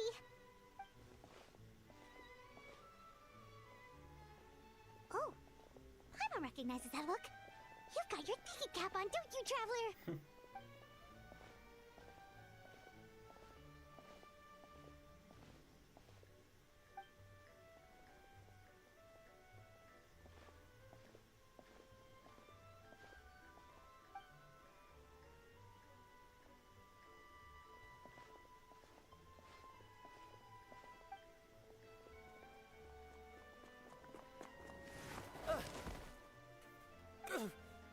Oh, shoot. Are you alright? Oh, jeez. I'm so sorry. I was so focused on selling these papers, I wasn't looking where I was going. Well, let me make it up to you at least. Here, take this paper. On the house.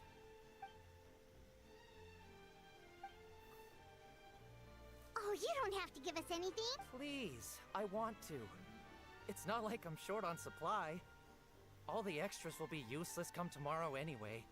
It's my fault, really. I was just trying to bring home some extra mora for the family, but I bit off more than I can chew. I haven't had many takers today, so I'm still swimming in papers. What's going on here? Nothing much. I just ran into your friend here on accident. I should probably get going, actually, so... Hold on. Of course, I'm happy to compensate you with mora, it's just... I don't have any on me at the moment. I'll take 3 papers. Here, your payment. Oh! Thank you for your patronage. May the Archons bless you with good fortune. If only I had the chance to run into such generous customers every day. I should probably just take on a smaller inventory though, right? I'm getting married soon, so sometimes it's hard to not get ahead of myself. Anyway, I should head out. Goodbye! Well, now that my affairs are settled, we should take the boat back to Poisson. We've even acquired some light reading to enjoy along the way. Actually, why don't we stick around for a little longer? Paimon just realized how hungry she is. She can't head back to Poisson on an empty stomach.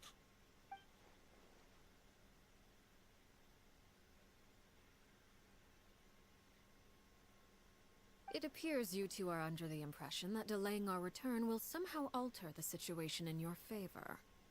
I'm sorry to ruin your fantasy, but your efforts are meaningless. That being said, I could be persuaded to give Linny some extra time. I just have one condition. If you agree to my request, I'll even answer some of your questions. You're quite curious about Claire V, are you not? And my relationship to her. Wait, why are you being so generous all of a sudden? You're not gonna ask us to do something bad, are you? You overestimate yourself. You don't have the talent for bad things.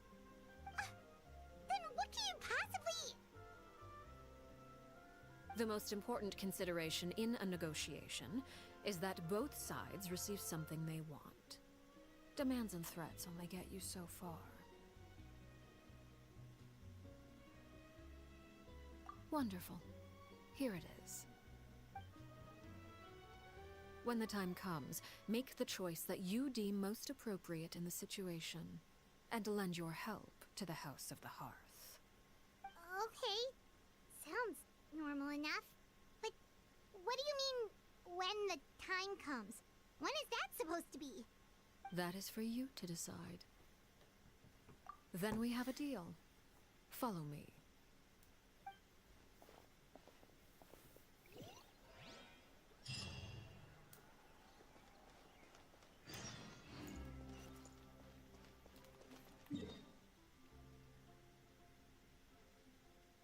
Oh wow, okay. That's actually quite fun. Burn it down! Full throttle!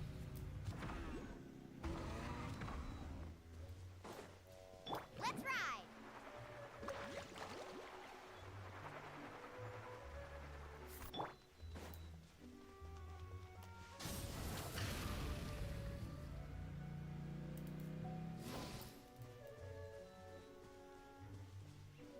How about we explore the area ahead of us later?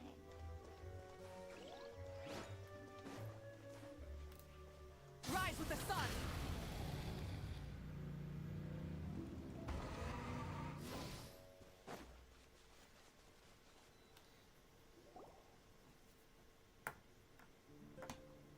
What is this place? Somewhere long forgotten by everyone. It used to be a grand building. Now it's nothing more than a pile of rubble. No one comes here anymore, nor does anyone care about what once happened here. Although, this place does have something to do with the story I'm about to tell you. It was before I became a Harbinger, and before Linny and the others joined the House of the Hearth. Due to certain events, I first killed Clairvy and then her mother. And this is where it all happened. You were the one that killed Clairvy?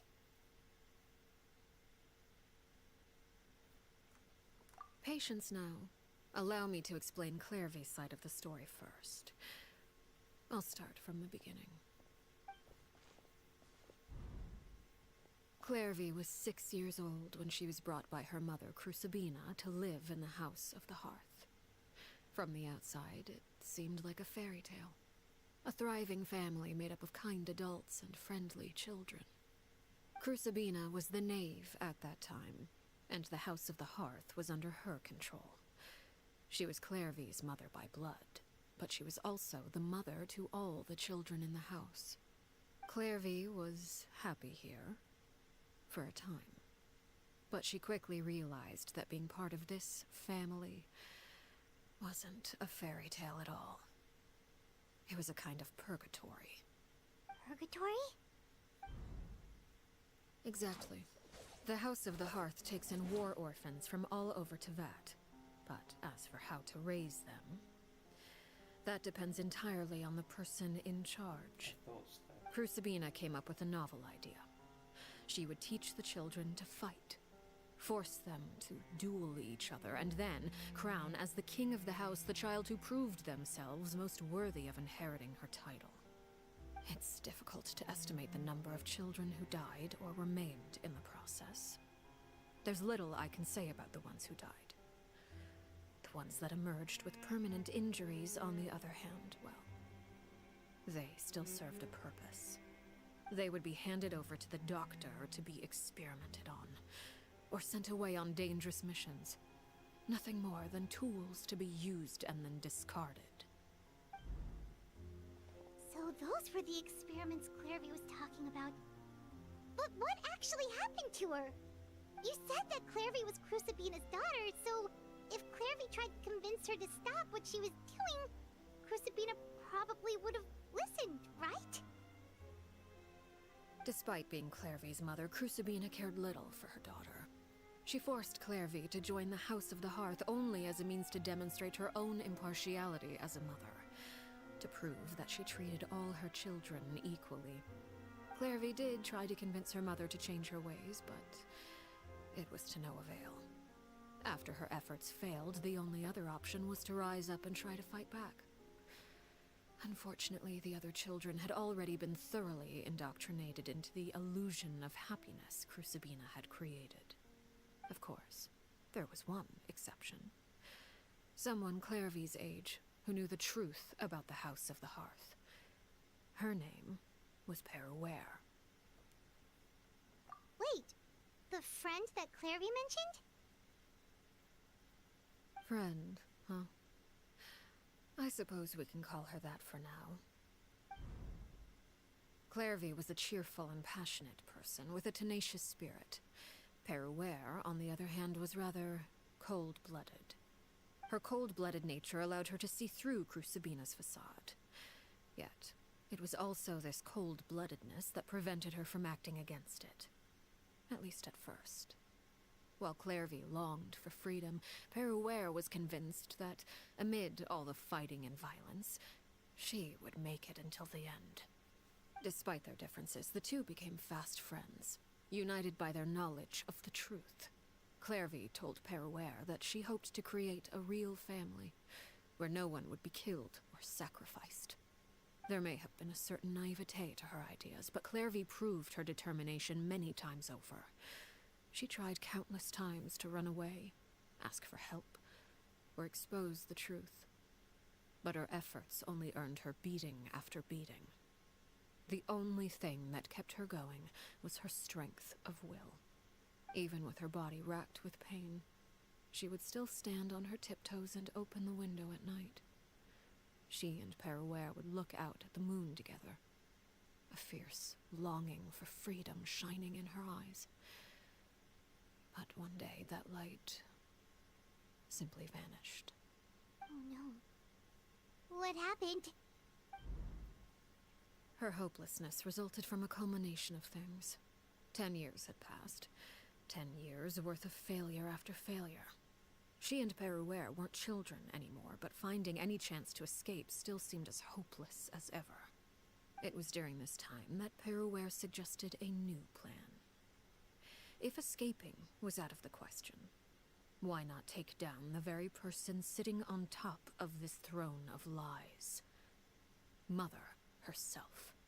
Clairvy rejected that proposal. She claimed that, as a famous harbinger, Crucibina possessed an unimaginable amount of power.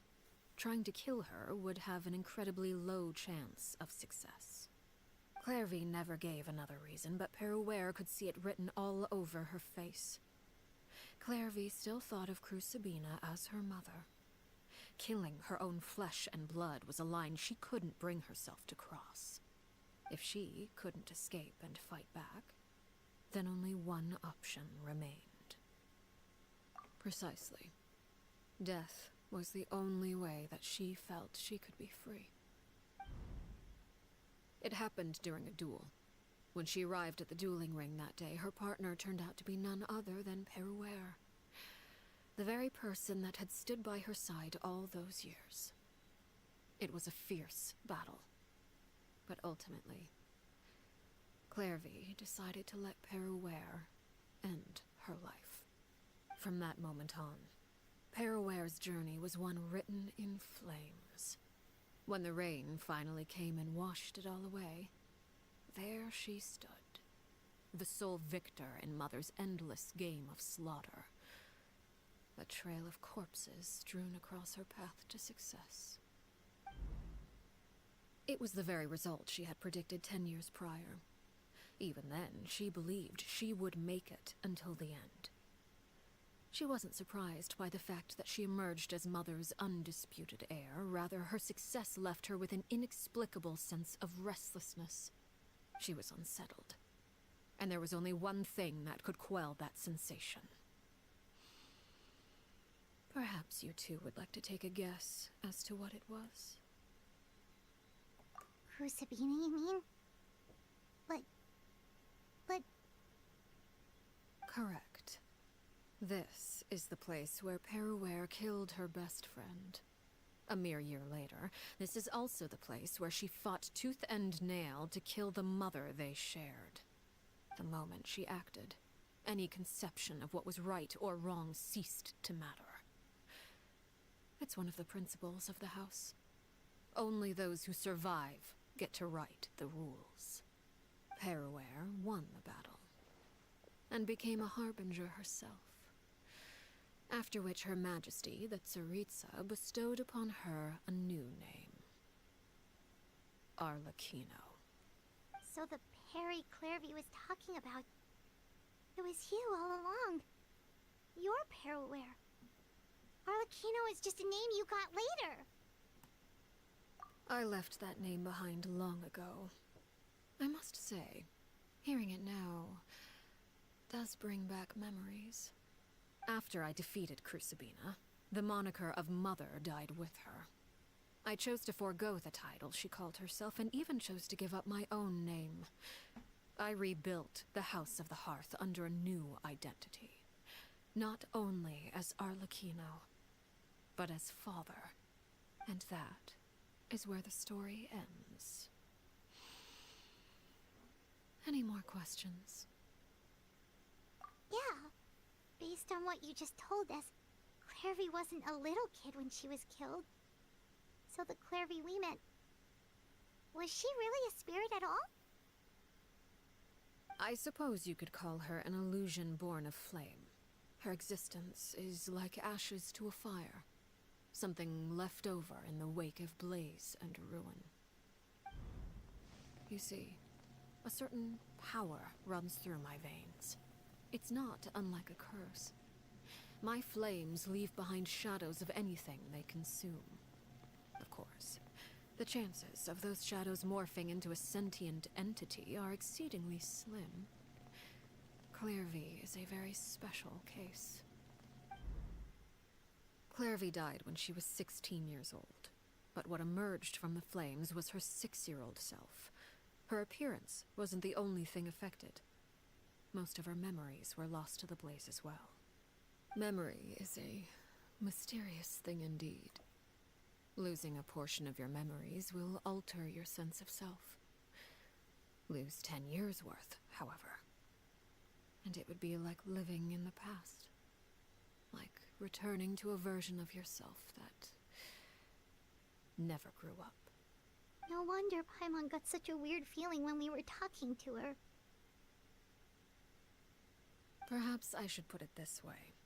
Clairvy is someone trapped in time.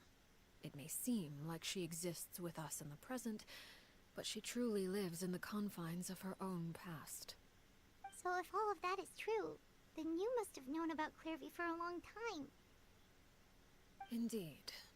She's a rather volatile and unstable entity. Sometimes she would look after the children. She's even saved some of their lives. But other times, she would hide from me and become obsessed with revealing the truth about the house to anyone who will listen. Shadows don't have the capacity to learn or grow. Any new information they encounter is quickly forgotten over time. Your attempts to expose Clairvy to sunlight, they failed, yes? The reason is actually quite simple. In Clairvy's mind, the house is impossible to escape, and it is this very perception that traps her there. But no matter. All I have to do is kill her again, and all will be resolved. I don't anticipate so much as a single speck of ash will be left behind this time. Wait! I can understand why you might want her gone, but isn't there another way? So what if she's trapped in her 6-year-old self? She's still your friend! At least talk to her first! It's too late for that. She broke the rules, and now she must be punished. That goes for Filial and Nantoy as well. She's had quite the effect on them. I hope you understand. The difference between Crucibina and myself lies in our formulation of the rules, not our policy for enforcing them. Upholding the rules without question is a trait we both share, because that is how a household should be run. Is this really what you want to do? Whatever could you mean? Don't you want to say a proper goodbye at least? Whether as a killer or as a father, there are two things that must be avoided at all costs: anger and sorrow. Anger makes you impulsive. Sorrow causes you to waver.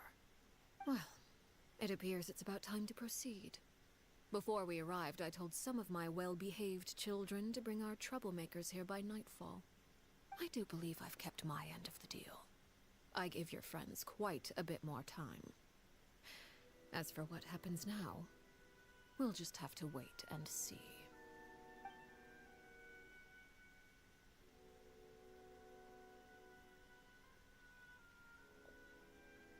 Here they are, Father. Oh, you gonna execute him? Seeing something like that would actually be a first for me. Lenny!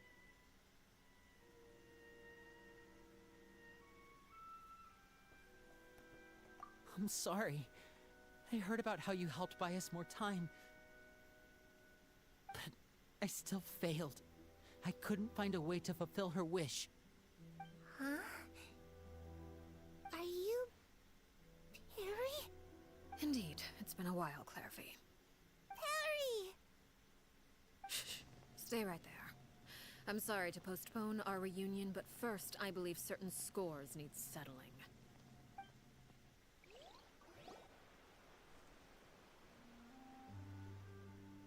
Father, let me explain. Out of my way. Father! You chose to conceal a threat to the house. And for that, you must be punished. Overall, however, I suppose your wrongdoing is hardly the most egregious of the bunch, so I'll deal with your punishments later. As for right now, the more pressing concerns are the traitors among us. By traitors? Do you mean us? Father, let me explain. We didn't mean to... Fultz, why don't you share what you heard? Yes, Father. Secret Midnight Meeting number 3. Participants: Filial, Nantoy, Sato, Toddy. Nantoy clearly said, "If only Father wasn't the one who took us in." Sato added, "I'm sick of this life. I just want to live as a normal person." Filial was the worst of them all. She called us crazies and said a bunch of mean things about Father.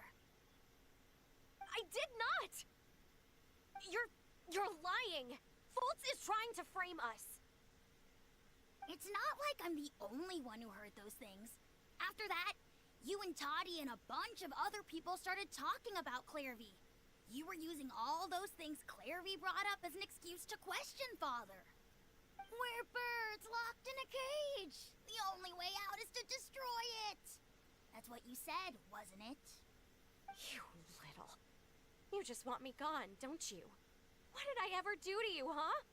And you, Sheplo, have you forgotten who stood by your sickbed, watched over you, and changed your dressings? Come on, let's hear it then. What's your reason for all this?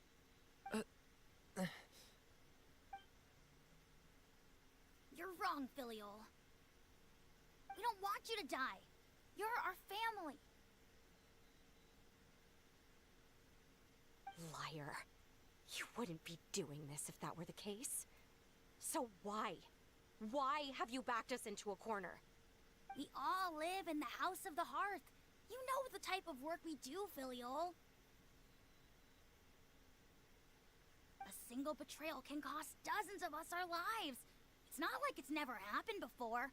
That kind of thing is hard to forget.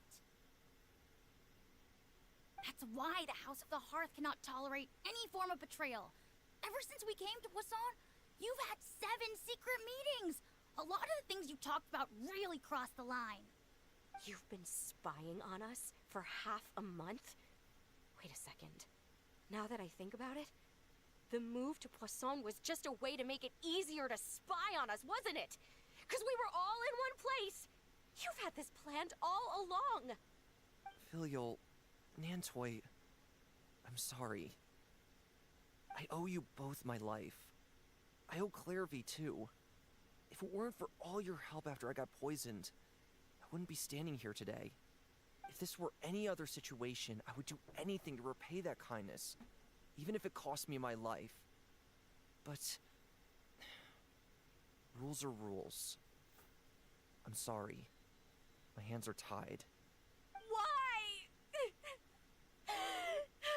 Why? That's enough, Filial. We made a mistake, and we should own up to it. We broke the rules, plain and simple. And now we have to face the consequences. I'm sorry, Chapleau. Foltz.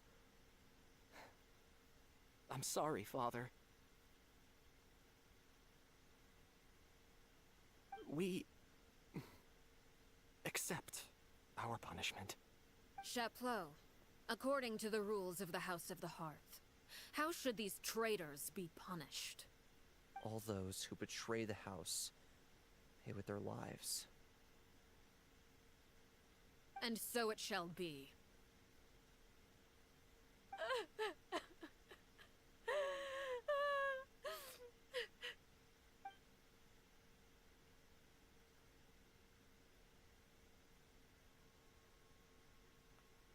Father, please wait! Something you want to say, Linny? Please reconsider, Father. What Filial and the others did, does it really count as betrayal? We all come from broken families. From the very first day we joined the House of the Hearth, we wanted nothing more than to make it a real home. But the truth is, none of us know what a real home should look like. I'm not saying I have all the answers.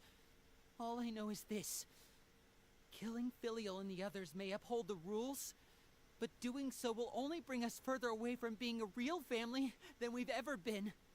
So please, Father, please, reconsider. I agree with Linny.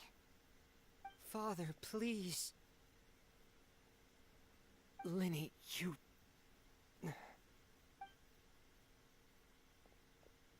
I also agree with Linny.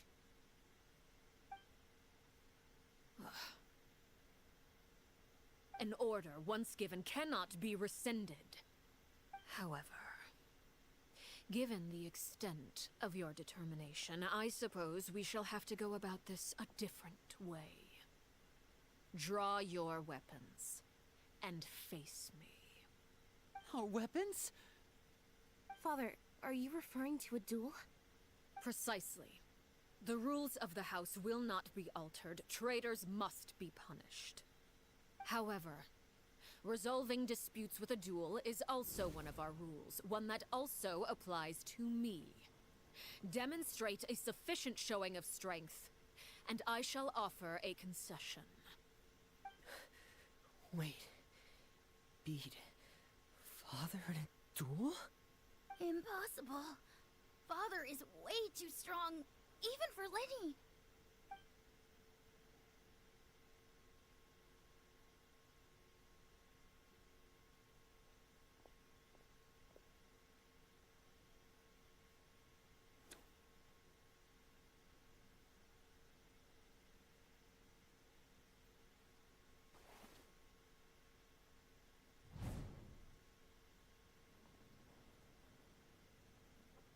Did you hear that, Traveler?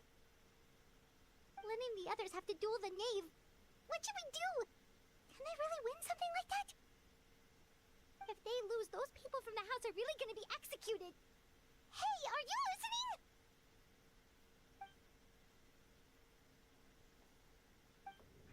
Sorry I'm so quiet. I'm genuinely Don't you curious. want to say a proper goodbye at least?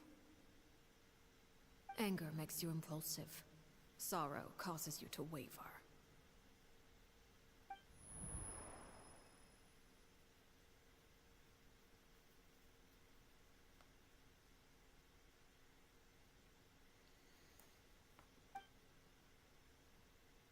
Oh.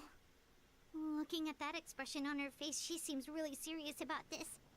Guess that means there's no chance she's throwing the duel on purpose, huh?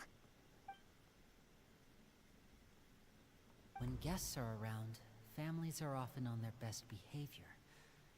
And any disputes are less likely to escalate. When the time comes, make the choice that you deem most appropriate in the situation, and lend your help to the House of the Hearth. What's wrong, Traveler? Hey, where are you going? Traveler? You're asking to join the duel against the knave? I'll allow it. We do have a ready-made dueling ring at our disposal, after all. All I would advise is this. Keep a firm grasp on your weapon, and give it your all. Nobody's said anything since then? Nobody's been here. And you may just lose your life.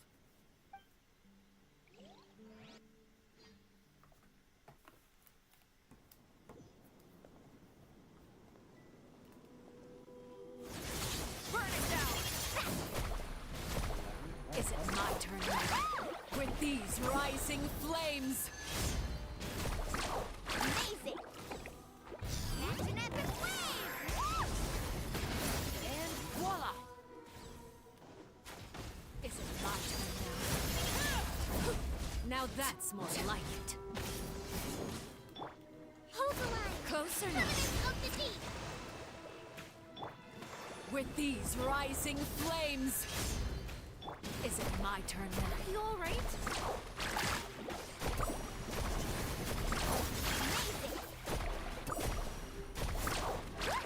With the fall of darkness, destruction shall rise. Have a taste of purgatory. If I really have to draw my blade, then... Off we go! Wanted my full attention, did you? This is where you fall. Look at me. Trapped like a bunch Watch of... out for Father's movement!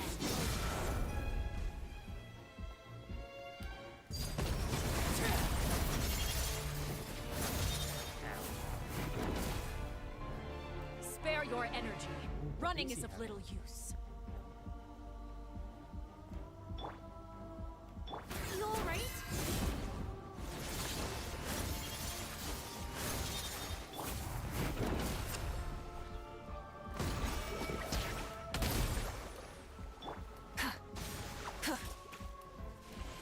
Spare your energy. Running is of little use. Look out!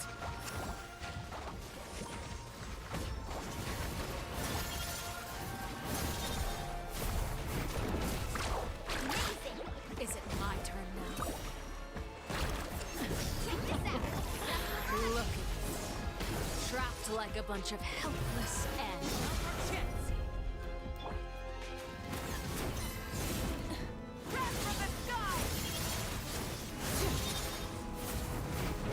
How amusing.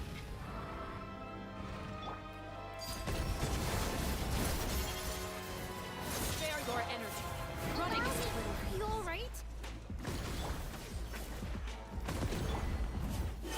Is this our fate? Is it my turn now?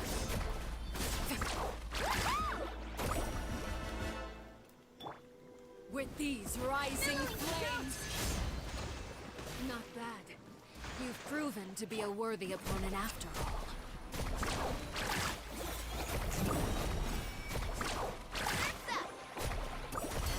fly tangled in a web. Spare your energy. Now's our chance. Let's shred, not my lucky day. Everlasting as the moon. Oh, that works.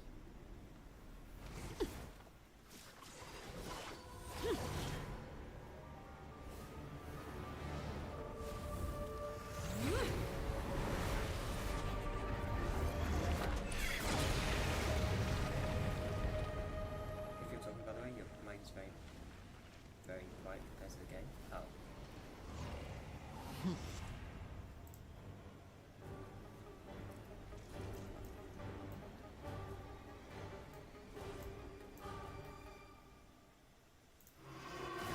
Kindness has been seared away. Is that better now? My blade is all that remains. Transfixed. Watch out for Father's movements! Look out! This is Rebuild! The end of our legacy. No, I don't think so. What do you mean? Now's our chance! Over here! I hear children singing.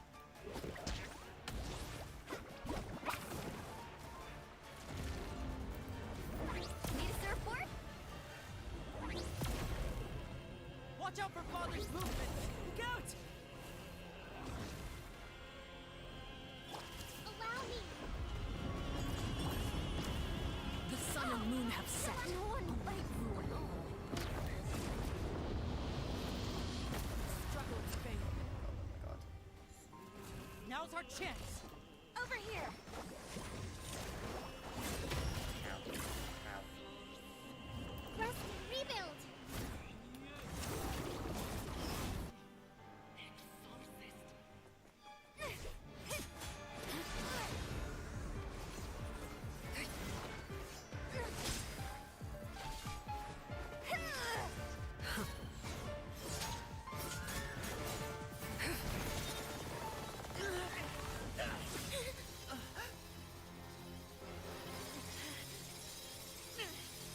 You should know better than to crowd in one place.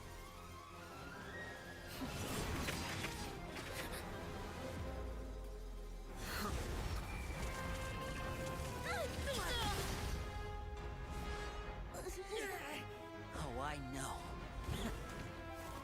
No! I'm sorry, Father!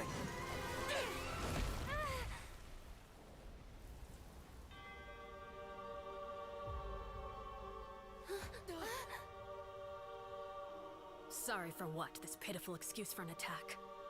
Damn.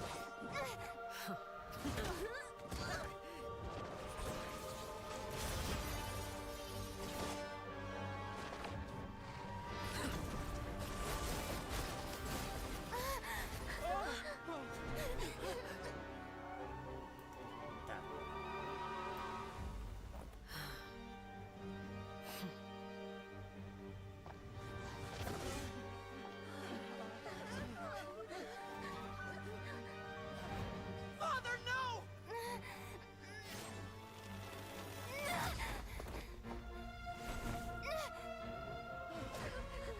Made it out, did you? You're stronger than I expected.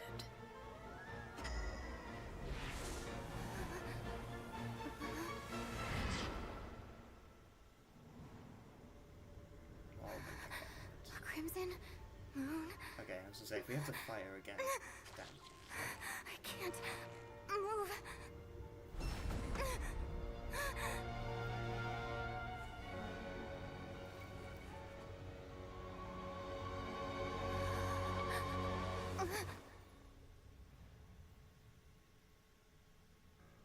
Still, not strong enough to beat me.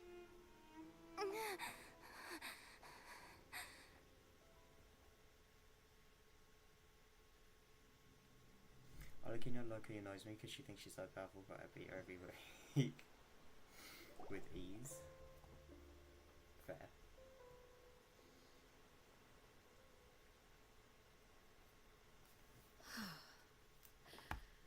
I believe we can end things here. It's not often that we get to enjoy the company of guests, after all. She just wanted wouldn't to want fight us to things see to how get powerful too we are. out of hand. Brother, are you all right? Lenny.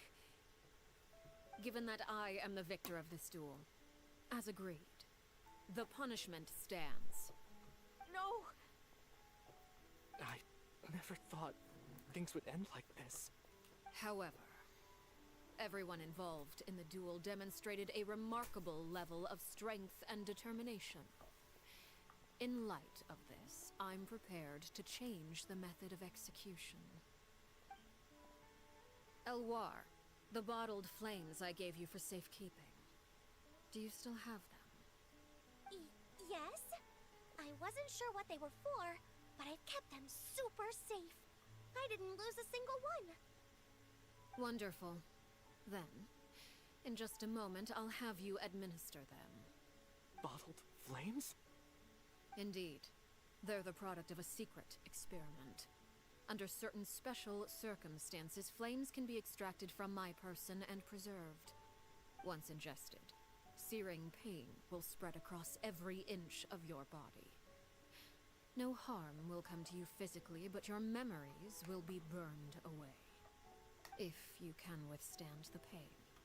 When you awake, you'll have forgotten everything you know about the House of the Hearth, and will be expelled from the organization. In other words, administering this concoction will kill the version of you that grew up in the house, and give you a new identity. Oh, that's clever.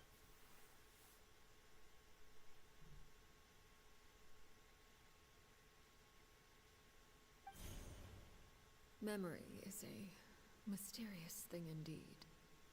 Losing a portion of your memories will alter your sense of self.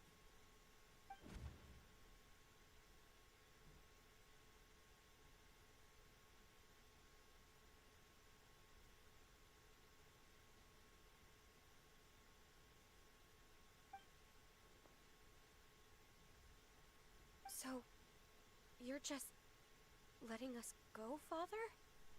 You misunderstand. Memories are extremely important. Once consumed by flame, the version of you standing before me will die, and our secrets will die with you. So no, I don't intend to just let you go, because the person who survives will be nothing but a stranger. Even so, I won't have to live in fear anymore. I'm sorry, Father. I'm sorry I let you down. But I really... Don't cry, Filial. You haven't left the house yet, so there are still rules to be followed, yes? Remember what I taught you. Anger makes you impulsive, sorrow causes you to waver. Don't let yourself be controlled by your emotions. Of course. I'll remember. Dry your tears, and go pursue the life you really want. Yes, Father. Chaplot, Foltz, Elwar, take them back to Poisson. And bring Linny and the others as well. I prepared 3 extra vials of bottled flames.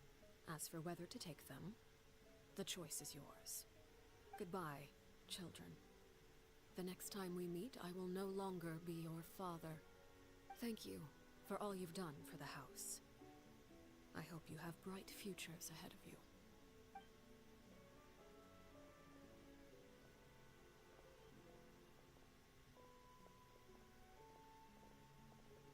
Father. Let's go.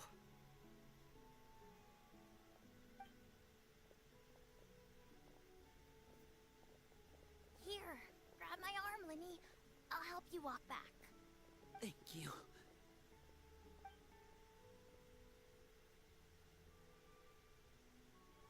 Clairvy.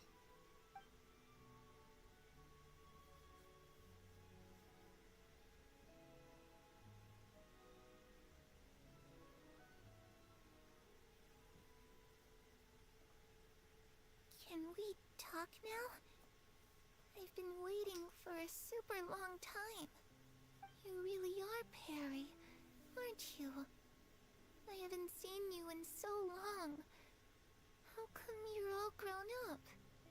Wait, did I somehow travel to the future on accident? Or am I dreaming? What a long dream. Neither. You died, Clairvy. That's what happened. You could have at least sugarcoated it a little. Look, she's that speechless. Oh. Okay then. Huh? That's it? You accepted it just like that? Yep. If that's what Perry says happened, then I believe her. Perry wouldn't lie to me. Plus, I don't really need to know why I'm like this. I'm more curious about what happens in the future. If you're a harbinger now, Perry, that means Mother is gone, isn't she? Can you tell me about it? I want to know what happened to her. And to me. You never stopped trying to defy fate. At first, no one believed you. You could only vent your frustrations to the moon. In fact, you often sought comfort in the night sky. You wanted to see the aurora, so one night we promised each other we would go to Snezhnaya to see it together. Later on, you tried to run away, but you were brought back each time. Mother spared your life, but it wasn't out of kindness. Instead, she decided to make an example of you by slowly torturing you over time. That way, the other children would know what happens to traitors. Still, you never gave up.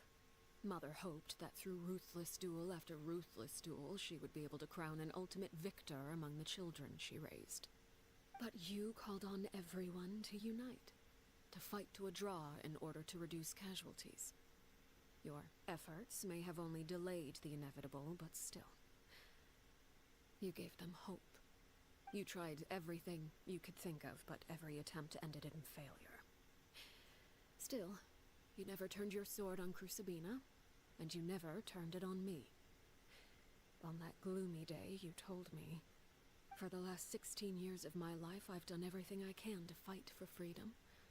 But now, I realize that the only freedom I truly possess is the freedom to choose to die." I never imagined I would say something like that. I must have been feeling really worn down. But somehow, I still think I understand. According to Mother's plan, only one of us was going to make it until the end.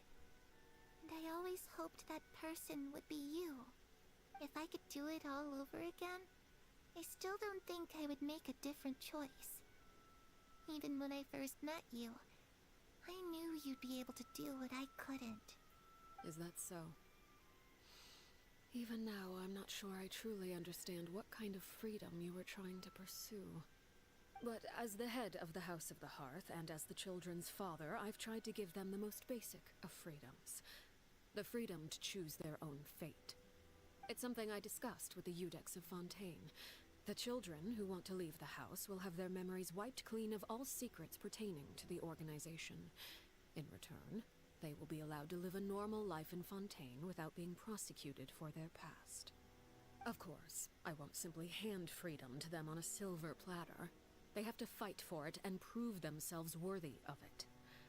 Only freedom that is earned has true value. That's more than enough.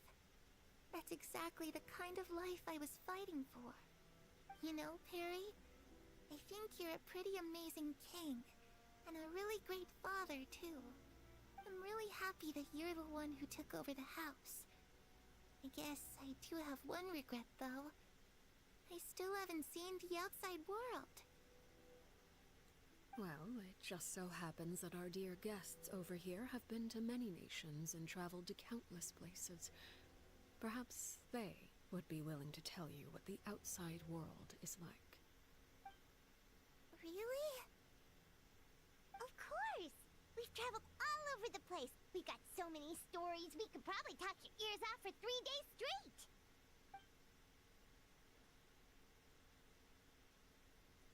You know, I used to dream of being a bard. Playing the lute while singing into the winds of freedom. Even if there was no one there to listen, I would have continued to sing no matter what. Ah, that's where Mora comes from. I never knew that before. If I had some Mora, I would buy 3 new dresses. One for me, one for Perry, and one for Mother. It's just too bad Perry doesn't like wearing dresses. And Mother, well, she probably wouldn't accept something like that either. I guess I'd just have to keep them all for me then. I could wear a different one every day.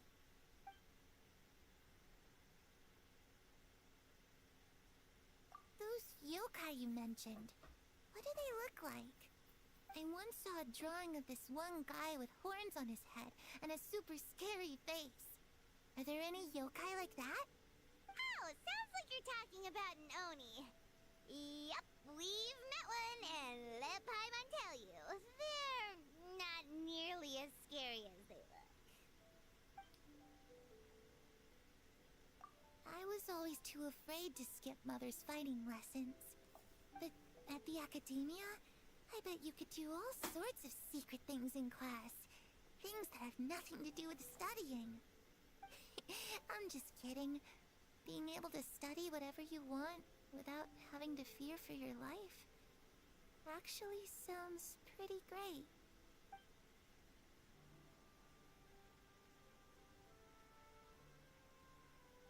The situation was super dangerous. Lenny and Lynette were accused of committing a crime, and they were going to have to stand trial at the Opera Epicles. Oh no! That must have been hard for all of you. What happened next? Don't worry, we were able to turn the situation around super quickly. All thanks to Detective Paimon, of So course. did she just carry How'd you do Anna's that? glasses and Come on, tell moustache? me. Okay, so it was like this. After the failed magic show, we rushed to the scene and...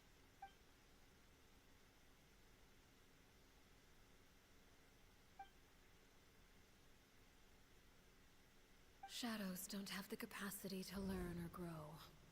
Any new information they encounter is quickly forgotten over time.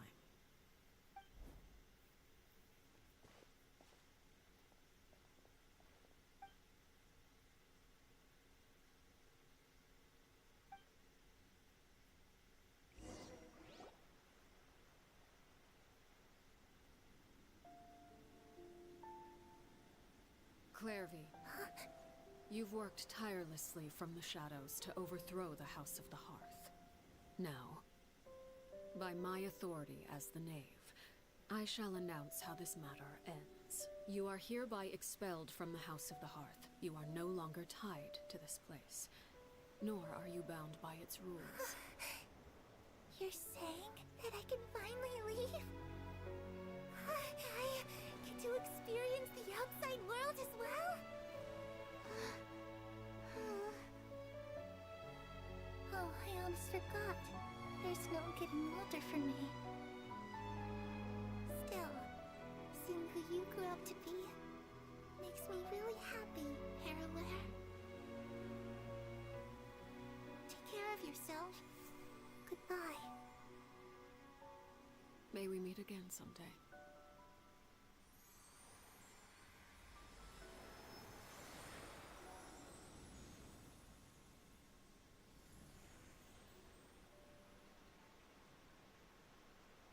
Clairvy.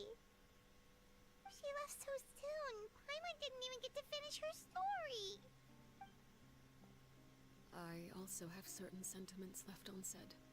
I wanted to tell her that the aurora I saw in Snezhnaya was just as beautiful as the ones in the pictures. But a shadow's memories reset at dawn. Had we delayed any longer, we wouldn't have had the time to say goodbye. Whatever regrets may linger, let them be lost to the coming of a new day. Father? It's Linny! Hey, Linny!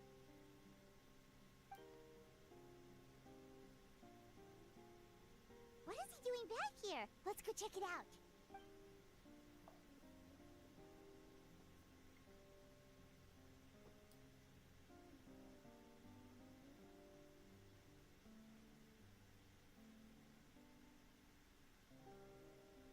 Father, the bottled flames have been administered. Filio and the others have left the house. And you? What have you decided? Thank you for giving us that choice, Father. But we never wanted to leave the house. It's the only home we've ever known. Lynette and Fremine feel the same way. They're recuperating back at the Hotel Bouffe Tété. But I decided to come back and tell you where we stood. I'm sure you're well aware of the expectations I have for you. I want you to follow in my footsteps and become the next king of the house. Yet you seem to have different ideas. I must admit, I'm rather surprised by your decision to stay. There's nothing wrong with choosing to live a quiet life. Leading this organization is a heavy responsibility, one not so easily carried by someone forced onto the throne. I just never understood what you saw in me. What made you believe I was deserving of that throne? You're brave, talented, and, most importantly, you cherish your family. You would do anything to protect them, even if it costs you your life.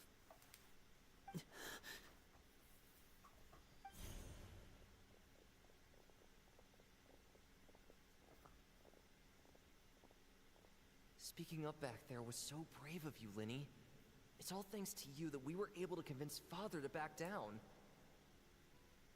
You're a hero, Linny. Hero.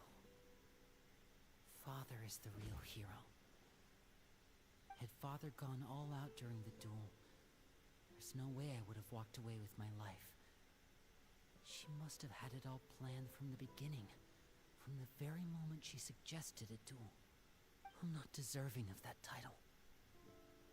I'm not strong enough or smart enough. You're wrong. In my opinion, all you need to be deserving of the throne is conviction and the necessary strength to act on it. We may have different ideas of what it means to be a family, but you can hardly be said to lack conviction. What you truly lack is strength.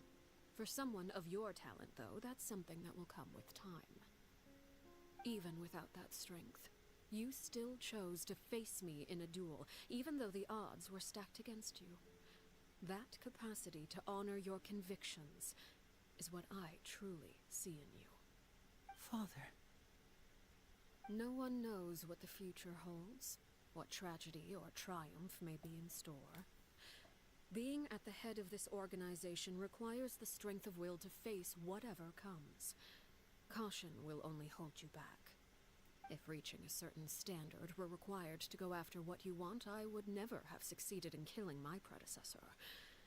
Back then, there was still a considerable gap between our abilities.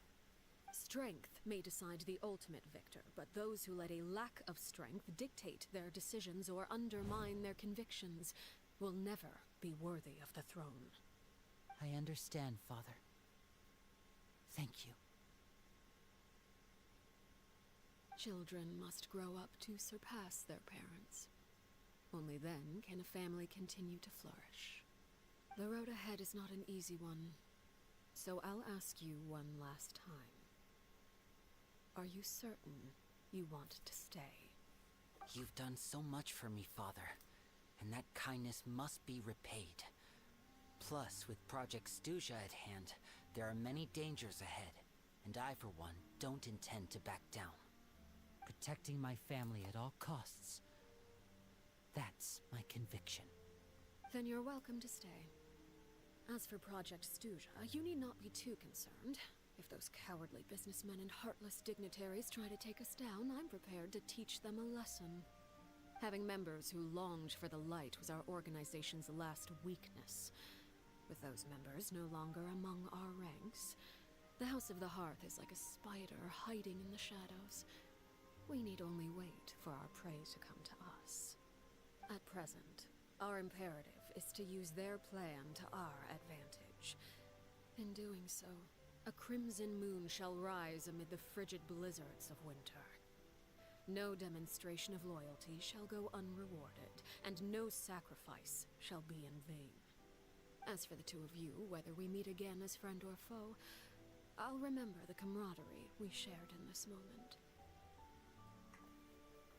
No matter how arduous the journey ahead, I hope we both reach our desired destination.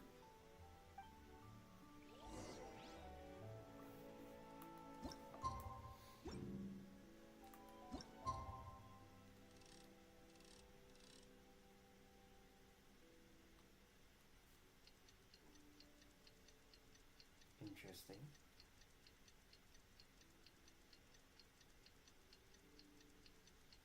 I'm hoping this doesn't go on for too much longer because I need to actually be up in the morning. So. Didn't Linny say that Lynette and Fremine were...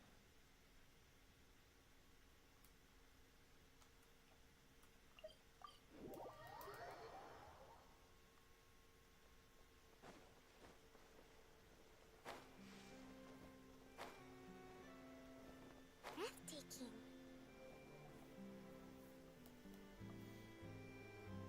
Lynette? Fremine? How are you feeling? Much better. Whew, what a relief! What about you? Are you feeling alright? I knew you'd come out unscathed. Us, on the other hand, well, we've been bedridden for 2 days. I couldn't even turn over. Oh, and I wanted to ask, is Clairvy gone? Linny and the other members have left Poisson and returned to the House of the Hearth. According to him, there haven't been any more sightings of a spirit roaming the house.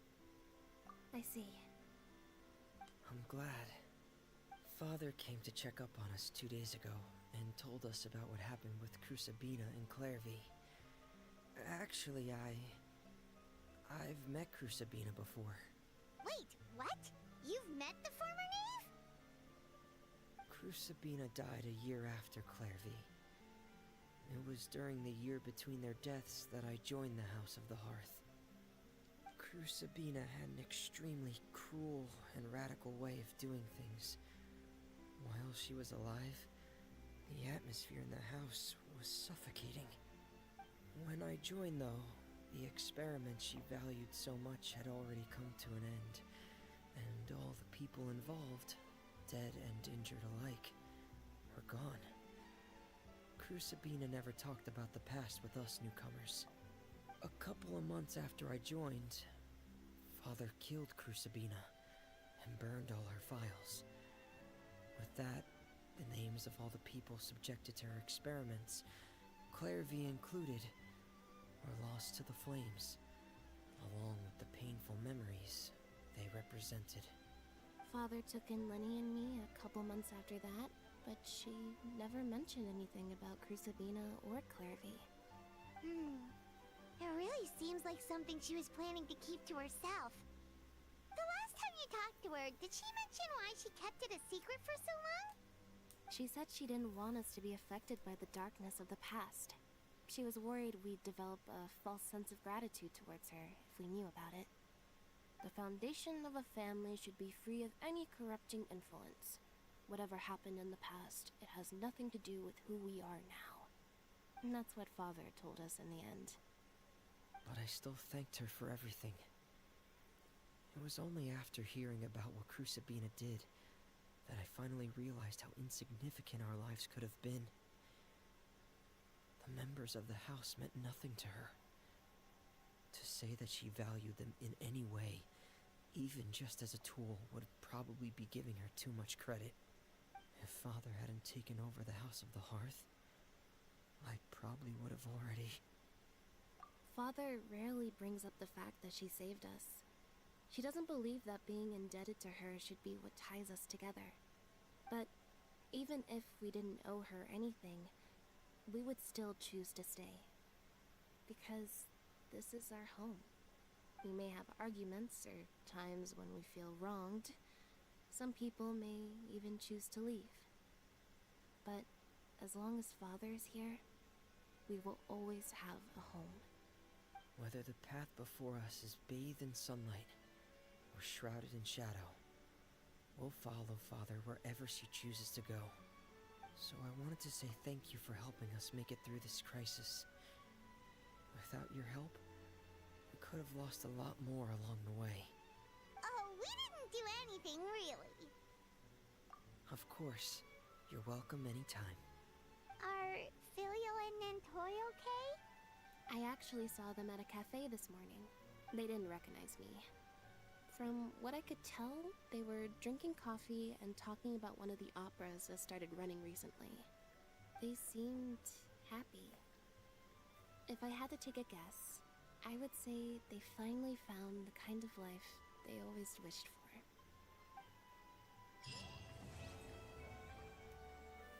Okay, wow, that was really good.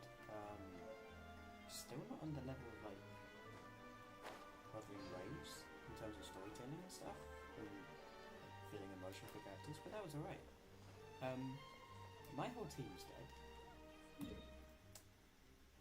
so I'm going to change that, and I am going to end the stream here because, like I said, I need to be up in the morning. I will try and stream again tonight, but I'm not entirely sure whether I can or not. But anyway, I'll cross that bridge when I get to it. So, if you like the stream, smash the like button, subscribe to the channel if you haven't already for more content. I will see you guys in the next one.